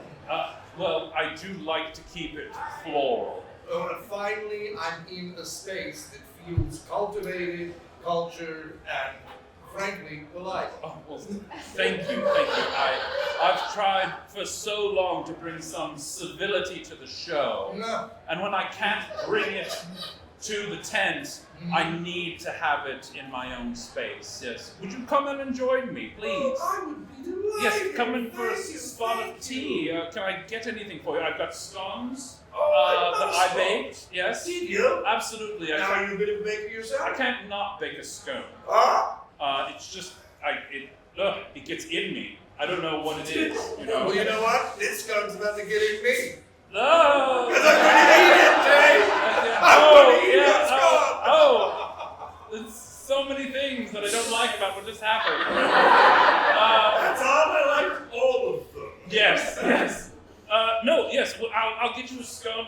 Would you like some tea as well? I would love some. Excellent. Please. 2 lumps. 2 lumps. Excellent. Any cream? No. No. Okay. Excellent. That's of course. She sets the water back to boiling so that the tea is hot, and she brings you a plate with a scone on it and little flower decorative arrangements, things like that. One eats first with their eyes. I always think so. So many times I have been on the judging end of someone's pastry and thought, what the fuck? and it's done for me at that point. Obviously, I can't say that No, to the camera, but in my head, just know that I am cursing like a sailor about these flim-flammery, as it were. That is the presentation. Presentation first. Behind every petal, a prick. So, Jane! So true. Yes. What can I do for you? What is going on here today? Terrible business. Unbelievable. I always said Paul would come to no good, and here he has seemingly come to no good. No, indeed, a face full of no good. A face full of no good and arms tied behind the back as well. And you, of course, you had the foresight to see this coming a mile away. Well, I'll tell you. Kilometer away, sorry. Oh, that's right. We're using the metric system. Well, you know, I've been negotiating with Paul. I don't know if you know this, but our contracts are up after the end of this year, and so it's time to do that dirty business of show where we, decide that we need a few more $1 million apiece per episode to judge people's baking. It's not easy to sit around and eat cakes and pies all day. It's exhausting. And, luckily, I have the metabolism of a dinosaur. Do dinosaurs have good metabolism? I've never heard one complain. Oh, shit! So, Paul was negotiating for the both of us because he likes to get into that dirty business, and I would prefer to stay out of it. He was communicating with me. I was unhappy with some of the terms. He was being a little stubborn about seeing eye to eye, and I just said, Paul, you're going to end up tied up in a trailer with a face full of flour if this doesn't. You said that? I mean, I didn't say that. Obviously, I couldn't have said that. But I did know that something would happen if this kept on in this way, So was he just involved with shady people, or is he just such a complete asshole? Well, probably a little bit of both. I will say that there were no shortage of harsh words between us. At this point, though, I'm going to have you make a meddling move to see if you can glean any more information than what she's openly giving you at this point. Yeah. I'm going to roll with my presence. Of course. And I'm going to roll 6, 7, 8, 9. Yay! Yes. With your 9 there, that is I think there's still a slight complication. That's okay. But you will discover a clue, and of course, who knows what it will be. 3. 3! Yes. A baking sheet sprinkled with rat poison. Scandalous, right? My goodness. We have a lot of murder weapons. That's all it ever is. She says, it wasn't just about his stubbornness and his unwillingness to negotiate in a civilized manner. I nearly threatened to shut the show down if he wouldn't get on board with my demands. But I'll tell you this, the last straw for me was when I walked into the studio one day, and there, in front of my trailer, on the step, was a beautiful plate of scones, my favorite, Delicious, by the way. covered in rat poison. Oh! Baking sheet Scum scones, these scones. rat poison. No, absolutely not these scones I've just served you. That would be completely absurd. How did you know that the scones had rat poison? Darling, I've seen rat poison before. It's those big green sprinkles of Oh, rat so poison. this is not subtle. Not at all. It was a message. Somebody was sending a message. What do you think the message they were sending was? Eat rat poison. Scones. Yeah, now that I see it, it's got to be big letters. It's right there. Like they could have spelled it out and said, please eat this rat poison with your Who do scones. you think would want you to eat rat poison, or at least receive the message that you should eat rat poison? Well, I'll tell you this. I don't know. Right? Which is why now I only bake my own scones in my dressing room, and there's no rat poison in here, I can tell you. I don't even keep it anymore. keeping you for to begin with? Rats! You get a lot of rats in your trailer? This production is rife with rats. Why do you think I asked for so much money in the negotiations? This is filthy. Do you know what it's like to have to eat people's baked goods, knowing how many bugs and rats and mice just litter the countryside? We just set up a tent in the middle of nowhere. And you think there's not an infestation when we show up with flour and sugar and chocolate and jam for weeks at a time? Well, this is a rarity, Jane, but you have just ruined a cover club for me. So thank you for that. And Jane, what I want to ask is this: who do you think has an out for Paul? This has an out for Paul. It's a lot, right? Oh, I don't know that anyone has it out for Paul. I mean, I've had my professional disagreements with him, certainly. What about those ridiculous the people who are the hosts? The buffoons? Yes! Thank you. I didn't want to say it in case they were your children or something. I'm sterile. A wise choice. Thank you. Yes, I did it back during the war.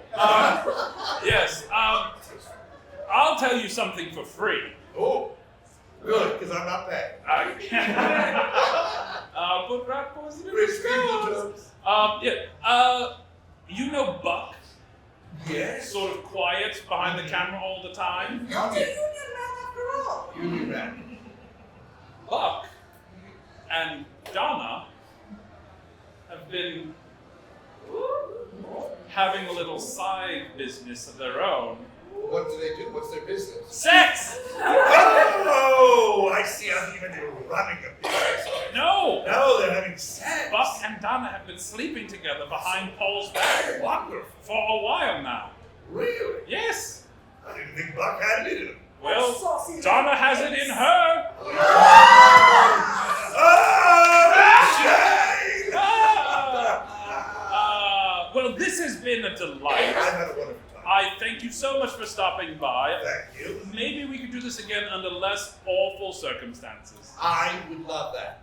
Thank you so much. I really appreciate it. Ta-ta! Bye! And can I do a little Sweep classic the on my way out.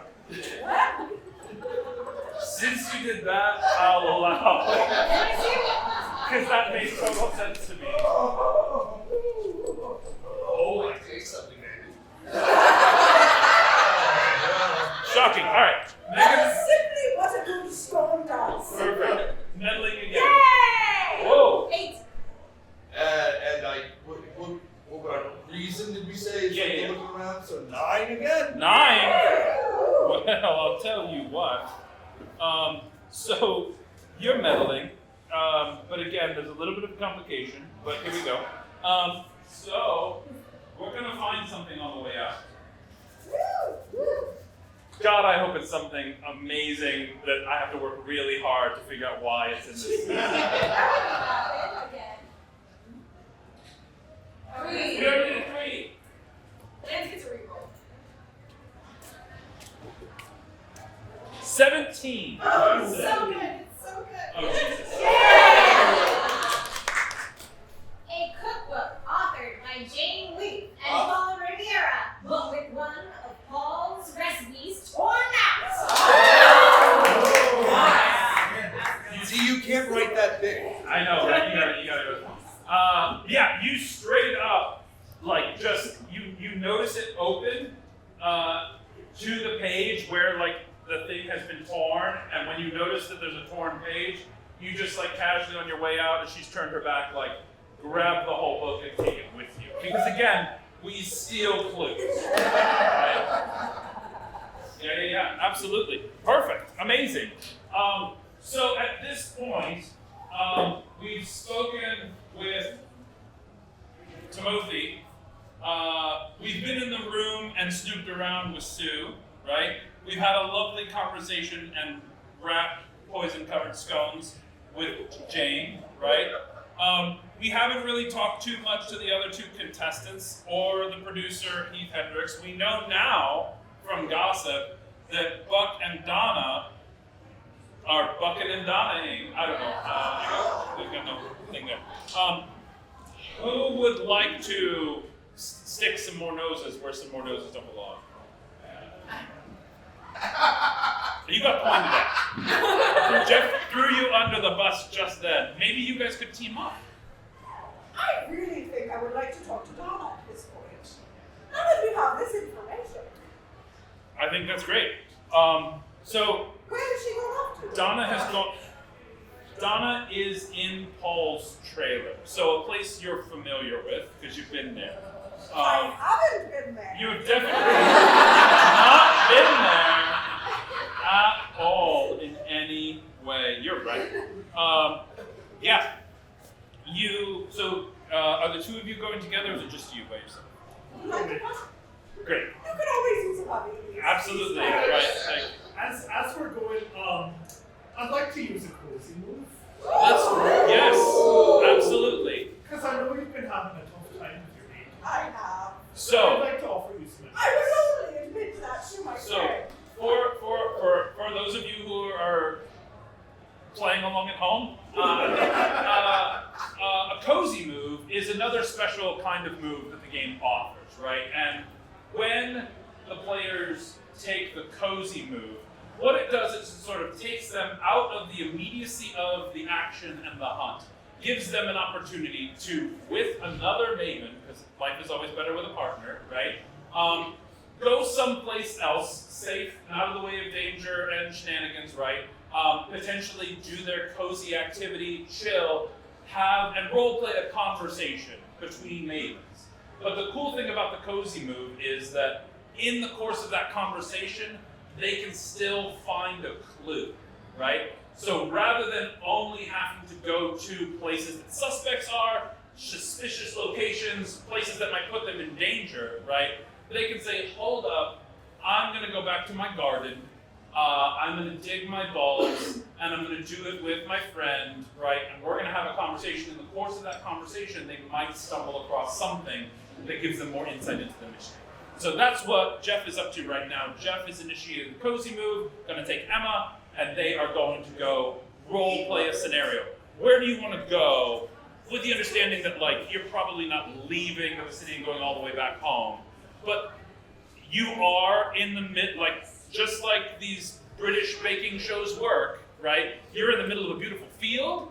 You could totally like walk the park, you know, things like that. You could get away from the hubbub for a moment if you wanted to. So I imagine they have like some picnic tables. Absolutely. Lovely gingham on. Yep. And I want to sit down and have a chat with Phyllis and just say, you know, there's no shame in having a little help with your baking, especially when you're starting out. That's true. I think I always lean on my friend Marie Calendar. But I would be interested to learn. No shame in Marie Calendar, you know. On certain occasions, from time to time, I might pop a pie in the oven. Don't tell anyone I said that. It's just But really the important thing to know is you gotta start with the heart. You gotta believe that you have it in you, Phyllis. And I know you do. I believe that I have to make a pie. I know. I really do. We'll start nice and simple. Right? That banana cream pie, really, I bet we can make one that's delicious and put Marie Calendar to shame. Oh, I think we could too.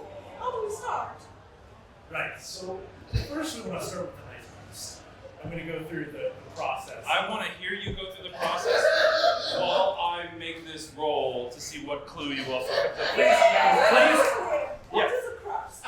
Yeah. So, perfect. Let's start with the basics of pie making, please. And I'm sure that you know, of course, all the insides out, all the tricks, everything like that. So yeah, just for the record, you're being filmed. Tell everybody exactly We're going to how. start with a blind bake. So what you do is you take your dough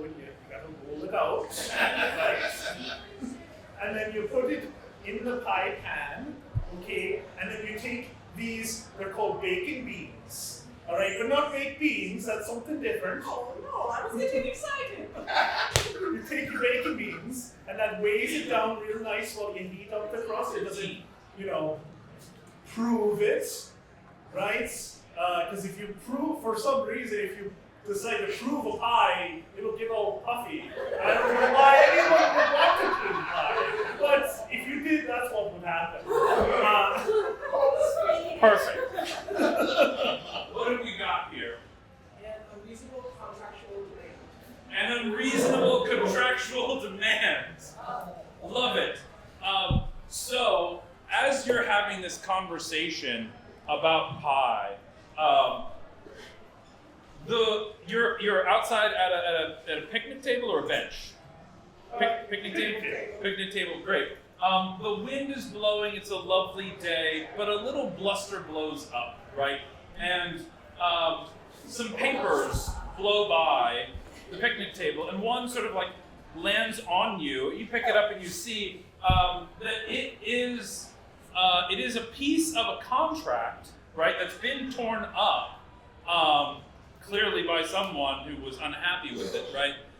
But in this contract, there is what we would call an unreasonable contractual demand. What is the unreasonable contractual demand written into this contract, this show business contract? All employees must submit to regular drug testing. No!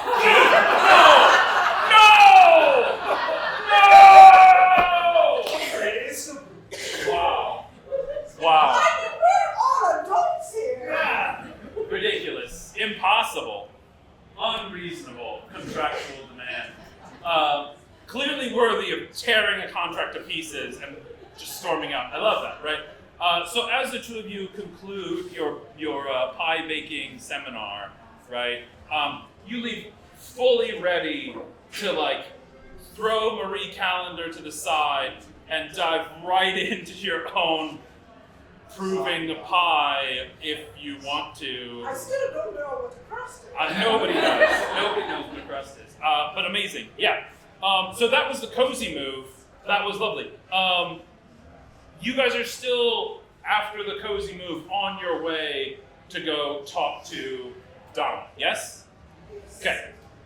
So after your cozy move, you guys are going to head to Donna's place, which is Paul's former place. Paul's body has been removed at this point, thank goodness, so you no longer have to step over it when you enter. The music has been turned down. You notice as you enter that the shattered remains of the Priddy Award that were in the sink have been cleaned up and maybe disposed of, but they're not there anymore. Donna is sitting in the room. She seems distraught, right? She seems upset, but she's not crying because that would really require a lot of makeup touch-up. So that's not happening. But she is sitting in the trailer. How do we know she's upset? She has so much Botox. She's making these weird snorting sounds, like over and over.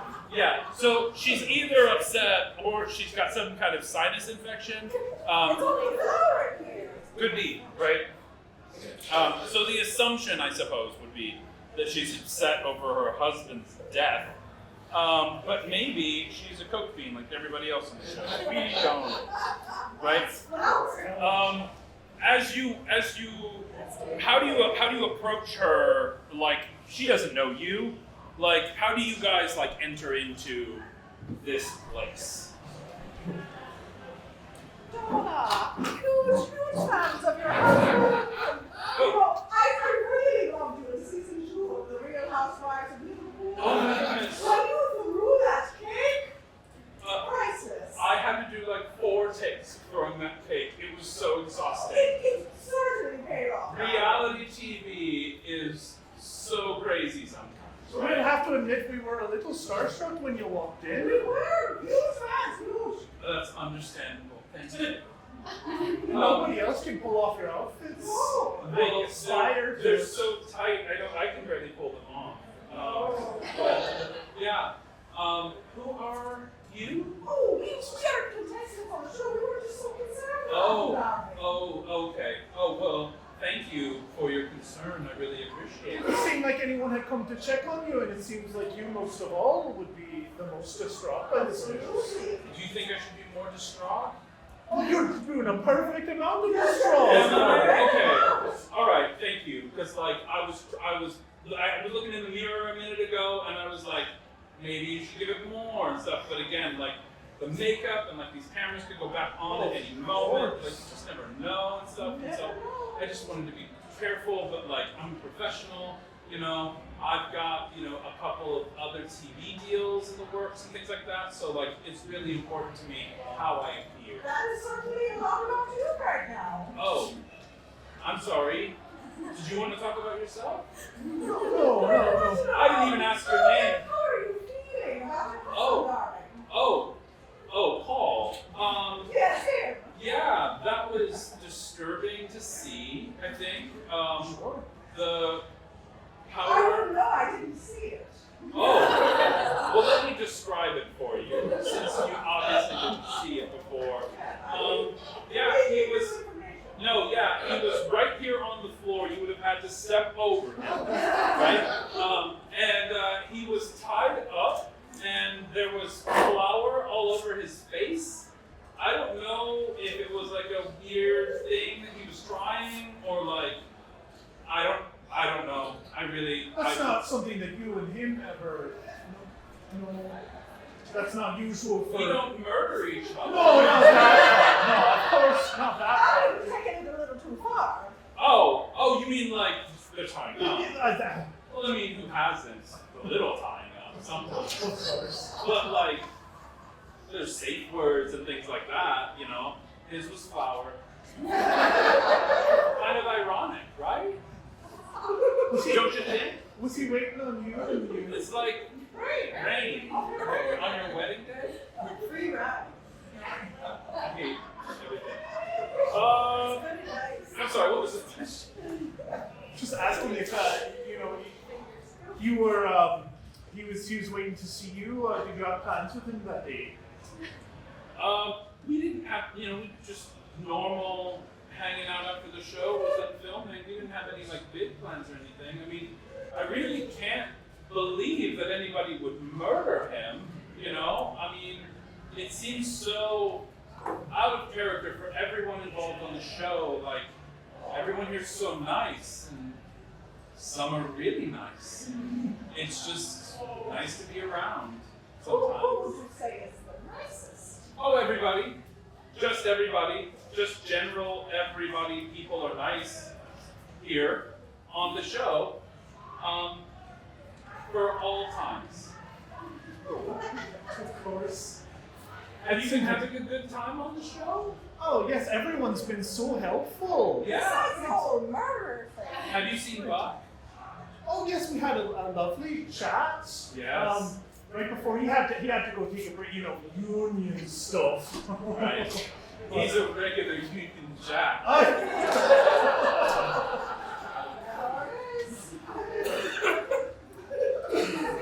Anyway, I don't know. Why don't you, make a meddling roll to see if there's any other information that you guys can get out of her. Brad, I would like to use Yes. my special move, the Yes. Frank Colombo. Okay. Okie dokie. Okay. So each maven. One more question. One more question. I love it.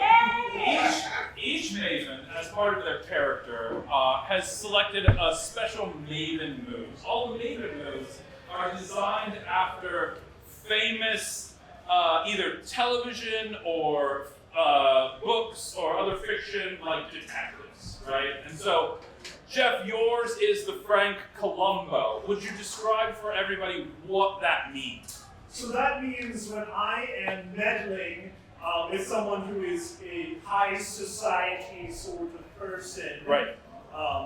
Which of course Real Housewives of Middleton. It's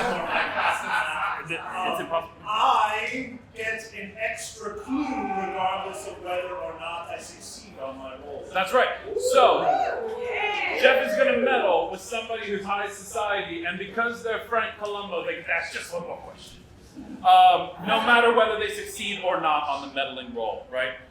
So right now we're gonna have, either of you is fine, like let's do the meddling roll first, okay? And then Jeff, you're gonna get an automatic second clue. So we're about to get 2 clues in a row here, folks. Hang on to your butts. At least Call this composure. At least.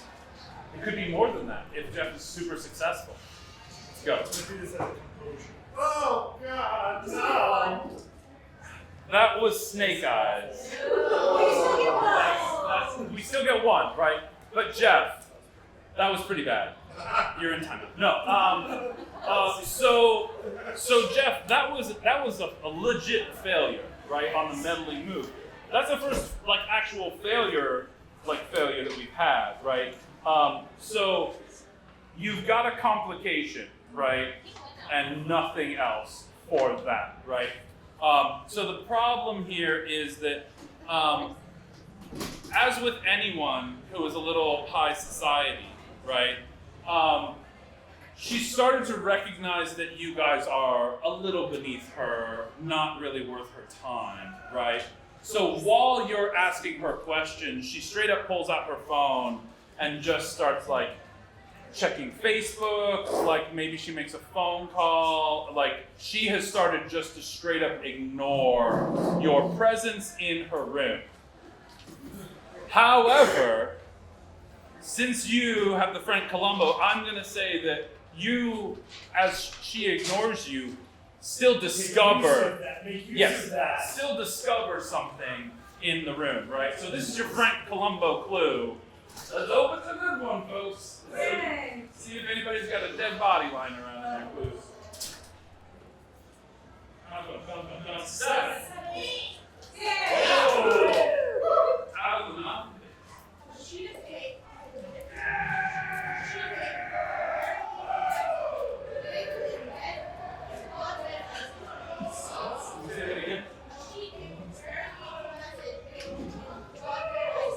A sheet case with a very hateful message written in blood red icing on it. All right. So, as she's completely ignoring you, you take a walk around the room, and since you've been in this trailer before, right? The 2 of you are aware that the sheet cake that's sitting out on the countertop was not there earlier today, right? Just immediately eat the clues. It's not your wrong. It's just simply red ice. It is. You know that now. Perfect. So, Jeff, since you were the one with the Columbo move, can you tell us what the very hateful message was that was written on this sheet cake in blood red icing? Yes. The message is. All employees are drug tested. I know what you've been up to.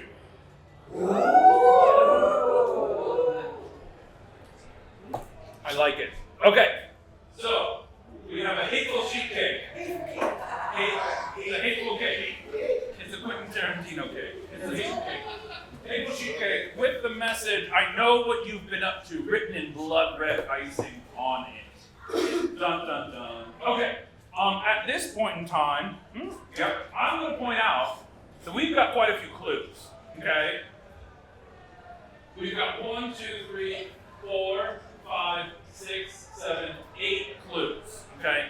And remember, our complication level for this mystery was 7. Okay. So we have more than enough clues to make a guess if we wanted to. Why? That assumes we resolve them in our execution. This is true, okay? So we're about to take our second intermission, okay?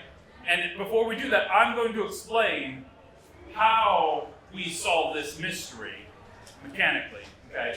And then we'll take the intermission, and then we'll come back, and maybe our cast and our audience can have a conversation about whether we want to take a stab at solving the mystery now, or if there's a few more suspects that we want to, do that to. Right? Okay, so what happens at the end of this mystery is called the theorize move, okay? In the theorize move, we will take a look at all the clues that we've collected, okay? And we will try and come up with a plausible theory, plausible to us, right? As to how as many of these clues fit together to point in the direction of who done it and why, okay? So we'll take, maybe if we take all these things, we'll be like, oh, this one and this one lead to this thing, and then they probably did this because this and blah, blah, blah, blah, blah. And if you can use all the clues, right, then you get to have that many points toward your roll to determine whether or not your theory is successful. However, you don't have to use all the clues, okay? You can say, we could say, let's take the first 5 clues, make a story out of them, and then these last clues we don't care about. That means you get 5 points towards your roll, okay? And then the last 3 you just wouldn't get those points. But wait, that's not all. Let's say that you could take the first 5 clues, make a story, and you could plausibly explain away why the last 3 ones are like red herrings, okay? And they don't have anything to do, they're just things we found, but they're not actually related. If you can make a plausible reason why those clues don't count, you still get the points for them. I know, right? And then what happens is, once we've all decided what the story is and how we incorporate as many clues as we possibly can, we take the complication of the story, subtract from it, or no. I guess it depends on how, figure it out. We take this number, and however many numbers we've gathered here, right, and subtract one from the other, right? So if you only used 5, we subtract 5 from 7, right? Which would mean that we'd be down 2 on our roll. So we roll dice and subtract 2, because we haven't gone past this, right? If we use all 8 minus 7 still leaves us 1 point. So we actually gain a point on our roll. So it is to our benefit to find and incorporate in our story as many clues as we possibly can, because then when we roll dice, we have a better chance of succeeding and not framing an innocent man for murder. Okay. One time! Hey man, it's the one time that explains how the game is fun, right? So that is what the theorize move does. That is our end game tonight. Okay? We're gonna take another quick intermission, get another drink, go to the bathroom, come back, and then our players, and you will decide if you want to see more people and get more clues, or if we want to start trying to solve this murder. Yeah? Let's do it. All right. We are back, and we have some thoughts, and I'm excited. So, during the break, I was approached by one of the players, and they have an interest, at least in doing one more thing, to try and move the plot along before we dig into big theorizing and solving this crime and stuff like that. So, at this entire time that the Mavens have been investigating things, the police have still not shown up. It is Who moved the body? well. That's what a producer is for, right?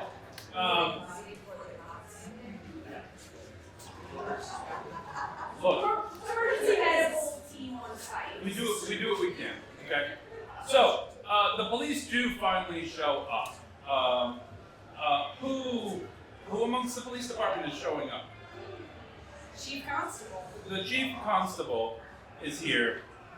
And the chief constable has been briefed on the phone, knows what they're walking into, but still is a bit out of their depth. There's cameras, there's lights, there's movie stars, there's real housewives, and then there's all this baking and things like that. So it's a very awkward situation, and they're a very awkward person. So they sort of like wander in and they're like, oh, checking things out. They're like, oh. Why is it bad things always happen when you're here? Sis. Cecil! Hey. Okay, I need to get some intel for me. Look, I'm sure you already know everything there is to know. You and your little book club poke their noses wherever you can. So, what do you want from me? You know, I just got here. I know that the body's been moved apparently before the police even arrive, and I guess that's what a producer does. I don't know. Well, in the house, Sonny, I found the body, Cecil. What do you mean you found it? I was checking in on Paul's trailer, and he was face down in a pile of flour with his hands behind his back. Wait, you're the one who found his dead body first. Yeah, didn't you hear I was the one screaming, oh no, help, you know, like you're supposed to. What's the white stuff under your nose? Flour. Okay. So you found the dead body of Paul Rìgh. Yeah, and I found some pile of receipts under there. Very expensive purchaser, that one. Well, I mean, he is a famous chef and judge of pastries. I would imagine he has expensive tastes and so on and so forth. What have you? All right, where? So you haven't even seen where the body is yet, right? Well, I saw where the body was moved to. Well, come on, you gotta come with me. Let's take a look at the trailer. What are we doing? What are we doing right now? So What are you doing? So I am trying Yep. to use, and I'm trying not to slip in the water. That's fine. Just step over it. It's gone. We can just step right in. Yeah. Right. I'm trying to use my name to move. Rick and AJ. Rick and AJ is your maven move. Can you describe for us what your maven move of Rick and AJ does? You have someone who's your polar opposite in terms of fashion sense and personality. Describe them to the keeper and name them so we have argument. My brother, Cecil Bear, ladies and gentlemen. You would always request to speak with your sibling. You can also call on them for help. In which case, you take advantage on any dialogue associated with actions, plural, that they assist you with. However, that will always comes at a cost. Great. So I would like to borrow Cecil for two things. I know, we looked at the trailer. There's a lot of different situations we have here. I want to see if I can find one more thing to connect them by looking in the trailer with, of course, a constable.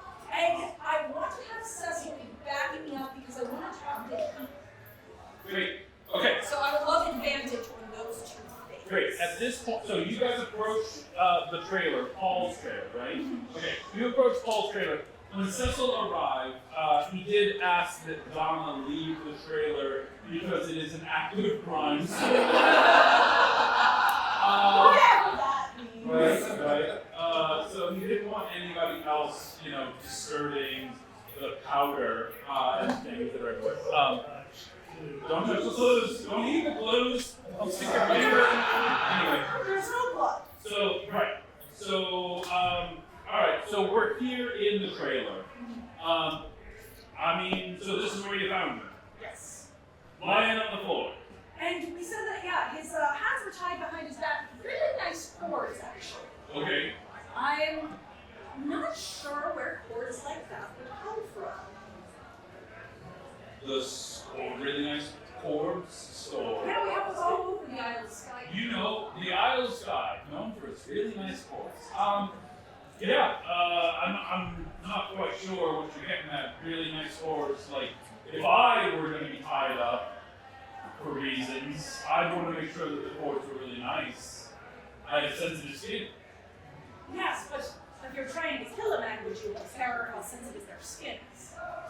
Well, no. And does it look like something that would be in this year's trailer? Well, let's have a look, shall we? Alright, Cecil, I'm going to need your backup. I get advantage with you. You need me to back up? Okay. So this one would be, I'd be looking around. I guess this would be reason, maybe? Yeah, sure. Alright. So, Yeah! Double sixes! alright. That's a 13! That's a 13, right? Which is higher than you can roll. Perfect. and they roll higher than physically possible, right? Or they hit a 12, right? It's akin to like a natural 20. Like not only do they get to do the thing that they do, but they get a little bit more as a result of it, right? So.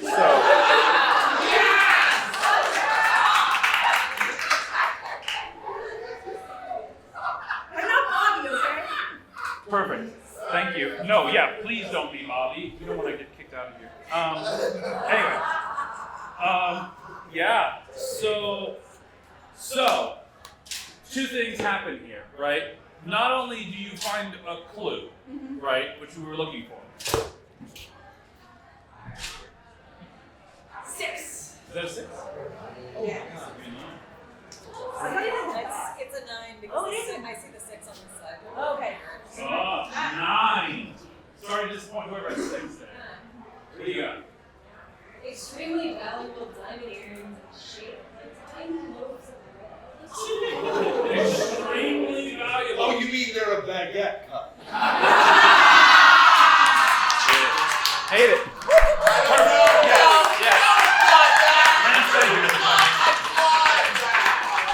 Extremely valuable diamond earrings shaped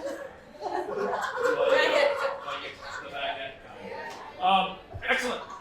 So as you are looking around and things, you find you go over to the sort of like sectional that like is also can be like a twin bed and stuff.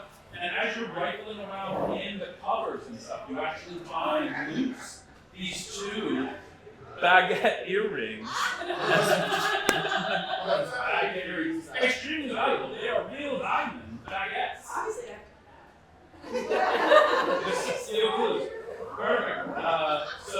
So we found some very, very expensive baguette chicken. Right. But that's not all, folks. Because there's another element to the stories that happen here in Port Rìgh. A darker, more sinister undertone, if you will. A conspiracy, some might say. A dark conspiracy. But not in a racist way, Jay. Okay?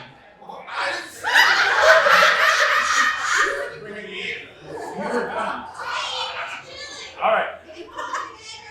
And so, when we stumble upon the dark conspiracy, we might find things known to us as void clues. That's right. And because Zoe has rolled so very high, she has triggered a void clue. What is it, you might ask? What is it? Yeah. See, I knew it was coming. All right. That's disgusting. Let's not do that one. So, as you're poking around in Paul Riviera's trailer, right, you open the small refrigerator, okay? And as you open the small refrigerator, there's a scene that appears before you. This refrigerator, which is a tiny, like, mini fridge, right? Boring, barely keeps things cold, right? As you open this refrigerator, inside you see a vast, desiccated wasteland. You see swarms of insects crawling over food that looks like it has been gnarled and decayed for years. This apocalyptic food nightmare appears before you, and as you blink, it's gone. The refrigerator has a few cans of beer and a bottle of water.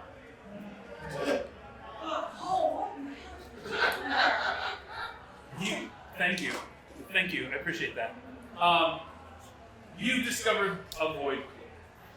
A clue to the underlying dark conspiracy mystery. You just don't have to talk about it. I'm gonna keep talking about it like that. Yeah. Great. So I'm so glad that you brought your brother into that because we discovered so much more than we needed to. Cecil is good for something after all. Good for a I little bit. know. However, because you used your Maven move, and because your Maven move does come with a price, right? Cecil, when you open the refrigerator, Cecil doesn't see what you see. But Cecil smells something disgusting. And it triggers for Cecil a memory. You see, back when Cecil was a small child, he had a really harsh reaction to a television commercial. It was actually Bill Cosby advertising grape Jello, and it immediately made him horribly vomit, and he couldn't go to school that day. And what he smells now at this moment is Bill Cosby grape Jello, and he vomits all over this crime scene. Cecil! I'm sorry, and he runs out, leaving vomit mixed with flour. You contaminated your own crime scene, dumbass. And he's gone. And that's the police in Port Rìgh. Professional as ever. Excellent. Coincidentally, that story about a young child having a violent vomiting reaction to a television commercial where Bill Cosby was advertising grape Jello is me when I was in 6th grade. That's right. You knew. That's right. That's right. I guess what Legends are lessons. They ring with truth. Okay, so friends from its country, and before we begin consulting the last foods, should we talk to Heath? And what about Scott and Melanie? what about them? Scott's the one with the dry meat, right?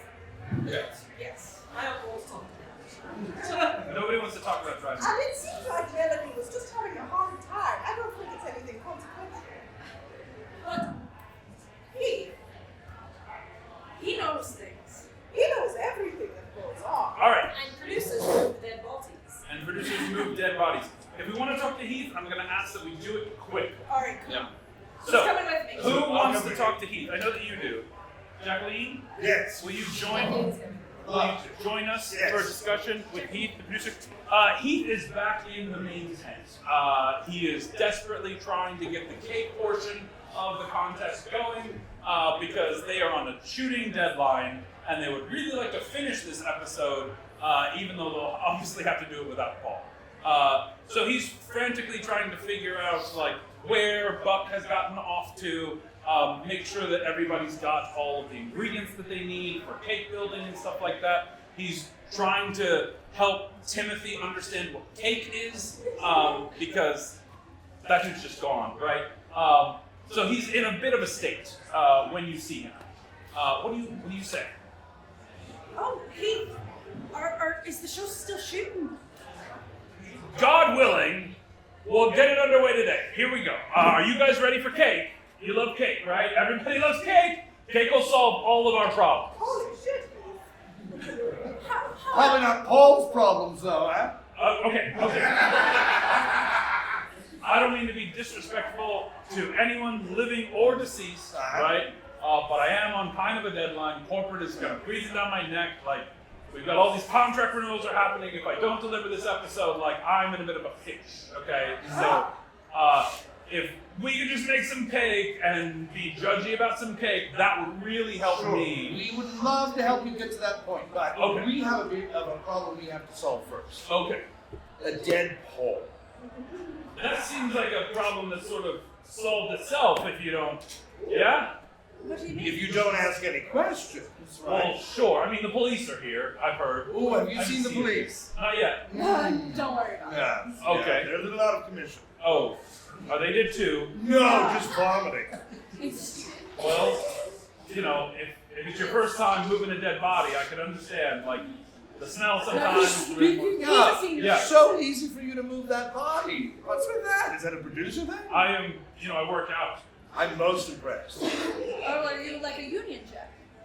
A little bit, like I am part of the producers union. I'm not like stagehand, or anything like that, you know. So what's the scuttlebutt? What's going on here? You can obviously, we can tell that there's something going on. Why don't you give us the inside line? All right, go ahead and make me a meddling move roll, and let's see where we get with Heath. Apparently, Jacqueline. That's a dirty 12. Yeah! How is it dirty? Because it's a 10 and I have a 2 in presence. Oh, you dirty 12er. Okay. Those guys are very I'll allow it. Okay. All right. So again, because you did so very well on your meddling move. We're gonna get a clue here, but we're also gonna get another void clue. Void clue. I know, it just gets worse and worse and worse, right? So, as you're talking to Heath, Heath says, look, the situation is tense, right? But I can't deny that having Paul out of the picture is going to make finishing the episode and potentially finishing next season's negotiations that much smoother. The man has threatened to walk, and I am just furious with his ridiculous contractual demands all the time. I mean, I can't be in a cup every day. Who can? I'm 65 years old. I don't have that kind of control anymore, right? Like, If you're 65, you might as well keep the cup by the side of your bed. right? I might as well just keep the cup attached at this point. Like, you take it whatever you want it, Paul. You've lost me there, Heath. I don't know where I was going with that. I'm sorry. So I'm just, it's rough, but like Paul was a nightmare to work with, right? Like, and again, I'm just trying to keep my job. I'm trying to keep everything moving on this thing, and Paul is just gumming up the works all the time. So you say it's perhaps a fortuitous thing that he's dead. 8. A plea for financial help. Look, all I'll say is that I thought Paul was a friend, okay? And you can go to friends when you're in need, okay? And I was in need, and Paul wasn't there for me, okay? I had 4 houses that I was trying to get out from underneath, okay? And I was trying to get my 5th, and Paul wouldn't co-sign on the loan for me, okay? And he had the money. He clearly had the money, right? And then, like, I find out what he's asking for in his contract for next season, and I'm like, Jesus, man. Like, $1 million here, $1 million there. Like, just co-sign on my loans, please. That's all I need, right? I mean, it's hard work tasting all that cake. Is it? That's what they say. Do you have a hard time tasting cake? No, but that's what Jane said. Jane said it was hard to taste cake? Well, at her age, I'm surprised she can taste anything anymore, honestly. Like, Oh, that's yeah, good. you know. Making fun of old ladies, two old ladies. You know, Get old the people. shit out of it, Heath. Yep. So, I don't pee in cups next to my bed, but that's a you thing. that's a me thing. Where did my... Who stole it? Somebody stole it. Oh, God! It was a coup. Perfect. And with that, he says, look, I'm so sorry if I've offended you. I did not mean to. I'm under a lot of stress right now. Like, again, I'm just trying to get that 5th house going, right? Like all good producers need. So, like, I need this job. I need next season to go well. If it's going to go without Paul, all the better. Like, he's out of the way. Do you think the show's going to happen without Paul? Of course it will, right? Like, the show is beloved. You could lose Paul. Oh, sometimes you can, I guess. You can clearly trade out anyone on this show, including Paul. Some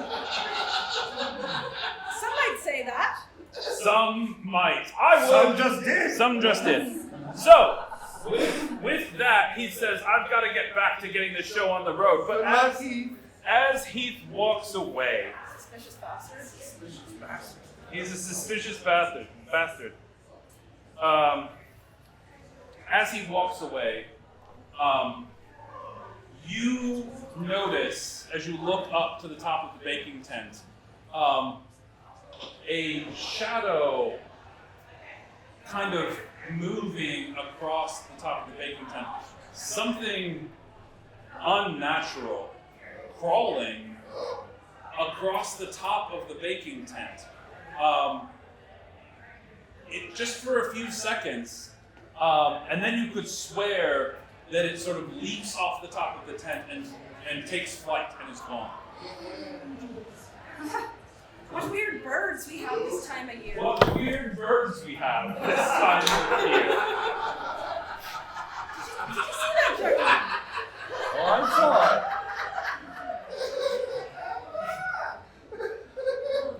Crawling birds! What does type of birds crawl? Yes. I'm rarely left speechless by a birds. Rarely. Can you please read Legion to the Road? I said, what wired birds we have? No, weird. I don't know. I can't. The birds. No, you got it right. Right. I wasn't trying to call you out, I just can't see it from here. What fucking birds? Okay, what fucking birds we have this time of year? Okay, so It's PG-13 show. It's just here we go. So how do we feel about what we've collected, what we've seen and heard? Are we ready to theorize? Are we ready to take some cracks at this mystery? Great. So I'm going to leave it to our players here to sort of lead the discussion, okay? If the audience has thoughts and feelings, right, please be mindful in sharing them. Don't everybody shout at once and things like that. Let's hear what the players have to say, and then if we want to contribute to them, we can do that. I think Sharon has... Rosemary. I'm sorry. Rosemary has a lovely, taken a crack at this. Have you, before the intermission, you were confident in I think all 8, but now there's 10. I have one that uses all 10 and does not explain any away. What? I came up with an explanation Okay. for one that I was going to explain. All right. Give it to me. I mean, just Great. Oh no, sure, but I think everybody wants to hear what Wanna know? you are for. Let's go.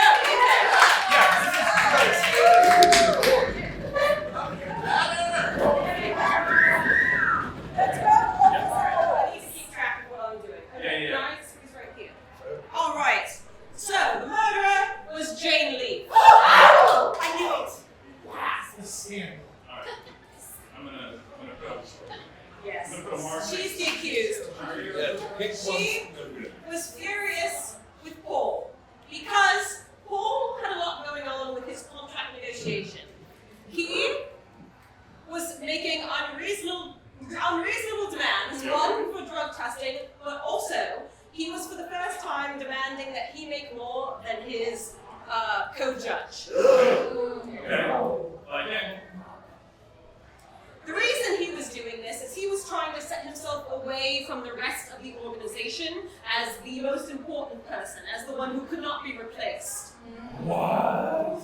And in doing so, he was demanding that his salary be so large that it would require the rest of the contractual agreements to be lower, including that of the producer. Oh. And he was doing that to set himself up for his own show, where he was the sole judge on that show. Got it. So that's the reason why he had no luck getting any help from him in co-signing the loan, because he was not attaching himself to anybody else in the cast. Right. Also making it more difficult for Heath then to get that 5th house. Yes. Got it. Yes. Now, Jane was furious when she found out, when she received her contract and learned what was going on. Yeah. She was furious, so she went to confront Paul. But before doing so, she was like, I don't want me walking into Paul's trailer caught on camera. So she went and stole the knife. She stole one of the knives, and she went over to box equipment, and not knowing anything about electrical equipment or cameras, she just cut the first wire she saw and left it frayed, thinking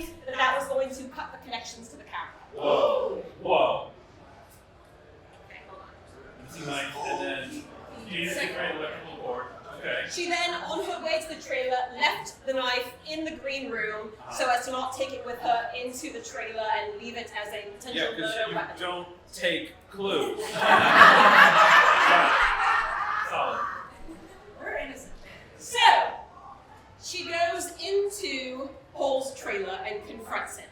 She and Paul have a big fight because they co-authored this book together, and Paul, in a show of disrespect, rips out one of the recipes and throws it at her, saying that this is how many recipes you contributed to this book in the first place. Oh, shit. Okay. She gets furious, and in a fit. Oh, hold on. Where was I? I don't remember anything. The Shadow Pretty Award in there. Yes. Yes. Earrings? Yes. Okay. Thank you. She was in fact wearing these were her baguette earrings. She was in fact wearing them in the trailer, and in a fit of rage, she's storming around the trailer and she grabs his pretty award and shatters it in the sink. And in all of this movement and argument, her earrings fall out. So those are her earrings, because who else would have baguette earrings but someone who makes a lot of bread? She doesn't know anything about baking. Yes. She then had with her a stone covered in rat poison that she shoved in Paul's mouth during the argument. That's what killed him. Murder Mavens. She then had And that's how the flour got on his face. That's how the flour got on his face. There was flour on the bottom of the scone from where she had baked it, and then she covered it in rat poison. And that's what got on him. She then also had a tray of those scones with the rat poison in her room to tell people that they were sent to her as a threat. So that she wanted to have that connected to her, because she wanted it to seem like somebody was targeting her, or maybe targeting both of the judges in the show. She is crafty as shit. Yes. Now, Okay. the pile of receipts was truly Paul's. They were in his pocket. He was about to take them to his tax guy to do rich people tax things. I guess I kind of explained that. But those are his. They do show a lot of spending, but he was hoping to get most of them written off as work expenses, because rich people tax money. Rich people. Yeah. Fine. He needs more pay. Yeah, that's what I was. Yes, as an argument for his pay. Thank you. And that, she said. Okay. Finally, Yeah. this piece is important, because this was actually done prior to the whole murder situation. Because Jane felt a little bad about killing Paul, solely because she was worried about his wife. So prior to all of this, she started looking around and trying to learn more about Donna, to find out if Paul was gone, would she be in a pickle, would she actually care? Yeah. She found out she was having an affair with Buck. Come on, you can't slide past that and say, like, no, she wouldn't be in a pickle. The pickle is in her. Good night.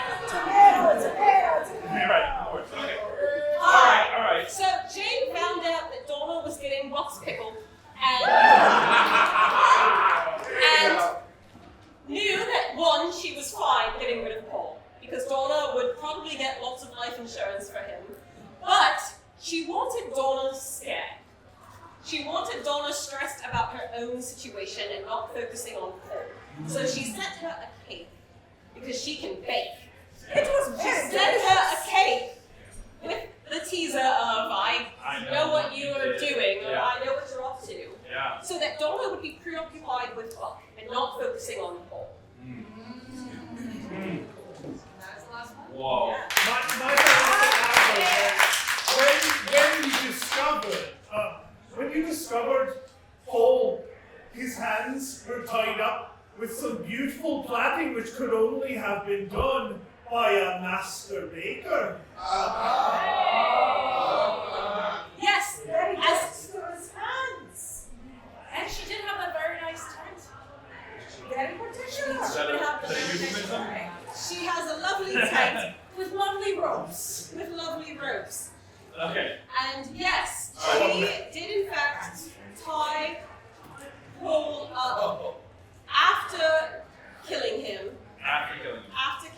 to make it confusing for the investigators. Because everyone would see the rope and be like, oh, kinky, and then they would get distracted. I know we did. Yeah, we did. Absolutely. We were very preoccupied with the rope. Perfectly. Okay. All right. I'm going to recap this fast, right? So, what we're saying is that Jane, because I'm going to skip a lot. We're saying that Jane killed Paul because of money. Right? Because of money, right? Which is what rich people do, right? She baked 2 scones, covered them both in rat poison, left one at her place as like a distraction, like to throw people off, right? To make people think that somebody was out to get her. She used the other poison scone to kill Paul, smashed it in his face, blah, blah, blah. And then when he was dead, covered with flour from the scone, she tied him up like a little present, right? To be confusing intention. Okay. Also, in the scuffle leading up to it, she shattered his Brittany Award. She lost her earrings. She lost her earrings. Like, it sounds like it was chaos in there, right? Paul tore a page out of the cookbook and threw it at her and stuff. They were arguing like crazy people. Blah, blah, blah. And then, to confuse the wife, she sent the wife a sheet cake that said, I know what you did last summer. And then also, so she is, we're saying, with all this, that Jane Lee, like, not just like murderer, but like master planner, like but not murder. With electrical equipment. No, has no idea what electrical equipment is at, right? But like, she's a master baker. Right? She certainly let Miss Master Baker move. How do we all feel about this theory, which takes in 1, 2, 3, 4, 5, 6, 7, 8, 9, 10 clues? That didn't even, I don't even think, there's not one that just like There's one that's flawed. What's your one flaw? The recipe that was torn from the book. Yeah? It's not one of Jane's recipes, it was one of Paul's recipes. Sure. But she was claiming. Obviously, it was Paul's recipe for rat poison scone. I will clarify, the claim that was being made about that was that in the heat of an argument, it was just torn out and tossed. So potentially, we didn't even look to see whose recipe it was. I think he threw it. And he threw it. Right. So what happened is he tore it out, he threw it at her without looking at which one it was, saying, this is how many you actually contributed to. Just one. So one. So it was his because they were It all. was, yes, all except one of them was actually his, but they probably divvied up the names to make it seem like it was more equal. Okay. All right. We feel good about this? All right. So, here's what happens. And I feel like you should do the rolling because you did all of this. Not only did you do all this, but you also took the time to do some lovely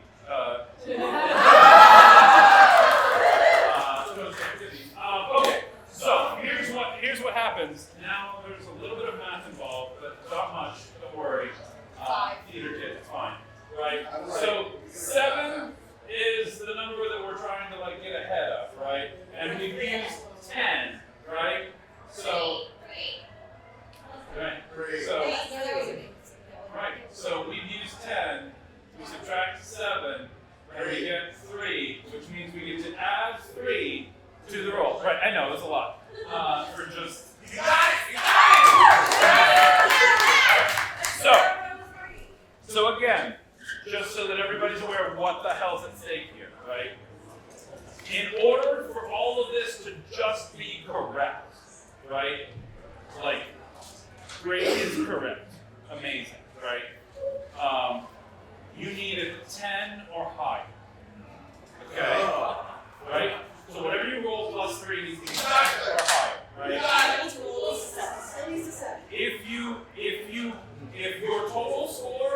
comes in the 7 to 9 range, it means that it's still the correct solution, but there's a complication, right? We'll get into, right? But buyer beware here. If your total is 6 or lower, right? We already had a snake eyes tonight, okay? I know. If it's 6 or lower, then this is wrong. Do we guess again? No.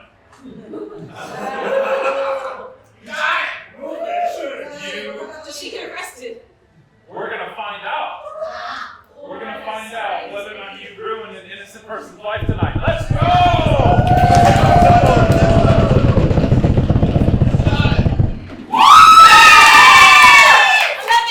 11! You got it! 14! All right.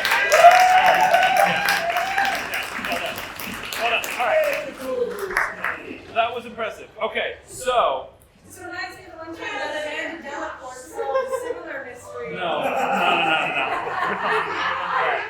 We don't need to do that. And that's the whole boy, or a separate piece. Oh. All right. So here's how this goes, right? First of all, understand that you're right. Okay? Jane Leaf murdered Paul Riviera in incredibly cold blood and pastry. Okay? Right? And left clues and framing all over the place to try and distract people and put the blame on other people and move the blame away from her. Like, she can't be left on the streets. Right? And so, Cecil, when he's done vomiting, right, comes forward. Right. And you explain the whole situation to Cecil, who calls him a little bit of backup, right, because he's not feeling great, right? So, the Port Rìgh Police Department descends upon the shooting location, right? They take Jane Leaf into custody, kicking and screaming, right? And she admits the whole thing, right? She is pitching a fit, right? Like totally unladylike the whole way into the police car, and as she is carted away, like everybody is just so thankful for your help and your assistance in this process. Like the other contestants are beside themselves. Timothy still has no idea what's going on. Right? Like he's rifling through Paul's thing looking for coats. You know. Right. Apparently there wasn't, right? Okay. And yeah, so everybody thanks you so very much for all of your efforts. Once again, the Murder Mavens of Port Rìgh have solved the murder, have saved the day, and justice has been done. Right? However, as you're packing up your things, as the shoot is shutting down, right? Because it's obviously not going to be able to continue without either post, right? I'm sorry, Jeremy. Sorry. As you pack up, Heath, the producer, comes up to you, and he says, "Well, it looks like that 5th house isn't happening now. Thanks, I guess, for solving this murder. Now, I suppose the next time we won't underestimate you quite so much." And Keith walks away, turns a corner, and as you follow, he's gone. That's right. Someone involved in the dark conspiracy has just revealed themselves to me. Candy bar gin guy? What? Yeah. You had to know it was bad. He Right. had too many houses. That's right. Now comes the part where you can have a seat and I get to narrate something that doesn't involve you at all. So, the Murder Mavens Mystery Club has once again poked their noses in where they don't belong, but yet exactly where they needed to be, which seems to be the way of life here in the Isle of Skye. The land is harsh, cruel sometimes, but the people have big hearts. Their hearts are always open, and the fire is always burning. Some fires are burning right now. On a cliffside overlooking the sea, there's a group of people in white masks covering their entire faces, standing around what appears to be a bonfire, raising their hands to the sky as the flames lick ever higher and higher and higher. And as they chant something in a language that has not been heard in these lands for almost 2,000 years, the flames take a shape, a dark, menacing, unearthly shape appears, and a face, unlike that of a human, looks down over the assembled. And as it does, they bow to their knees, worshiping this vision, this creature, this menace. Join us next time for another episode of Port Rìgh. Thank you all so much for coming out tonight. I hope you had a good time. We had a blast. Once again, if you liked what you saw, we are a DWRPG, and if you didn't, we are Baltimore Rock Opera Society. No. Wait, no, hold on. Thank you so much for being here tonight. Please, if there's any pie left, eat it. If there's, anything else that you need, take it. Have another drink before you go. I will say this, everything that we do on the kindness of strangers. We do pay all of our performers for their efforts and things like that. So anything that you can give, all of our shows are pay what you can. We don't ask you to, there's no entry fee, you don't have to pay anything, you can just show up and enjoy this. And if you've had a lovely time, we are so happy that you've been here. We do have merch. We still have more merch and things like that. But we would love for you to come back. On the door, right there, where our logo is a giant freaking QR code that you can scan to join our mailing list. That is 100% the best way to find out what is coming up, because there's a lot, we do a lot, and following our socials is no guarantee that you're going to see everything that's going on there. Stuff, and also why be on social media anyway. But if you sign up for our email list, we promise we will get you everything that you need to know about what's going on. The next thing that we have coming up is our flagship show in its second season, Planer Taxi Company.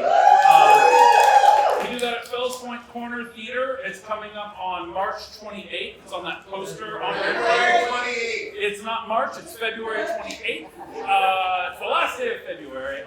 But we are into our second season. It is a fun, space-themed nonsense thing.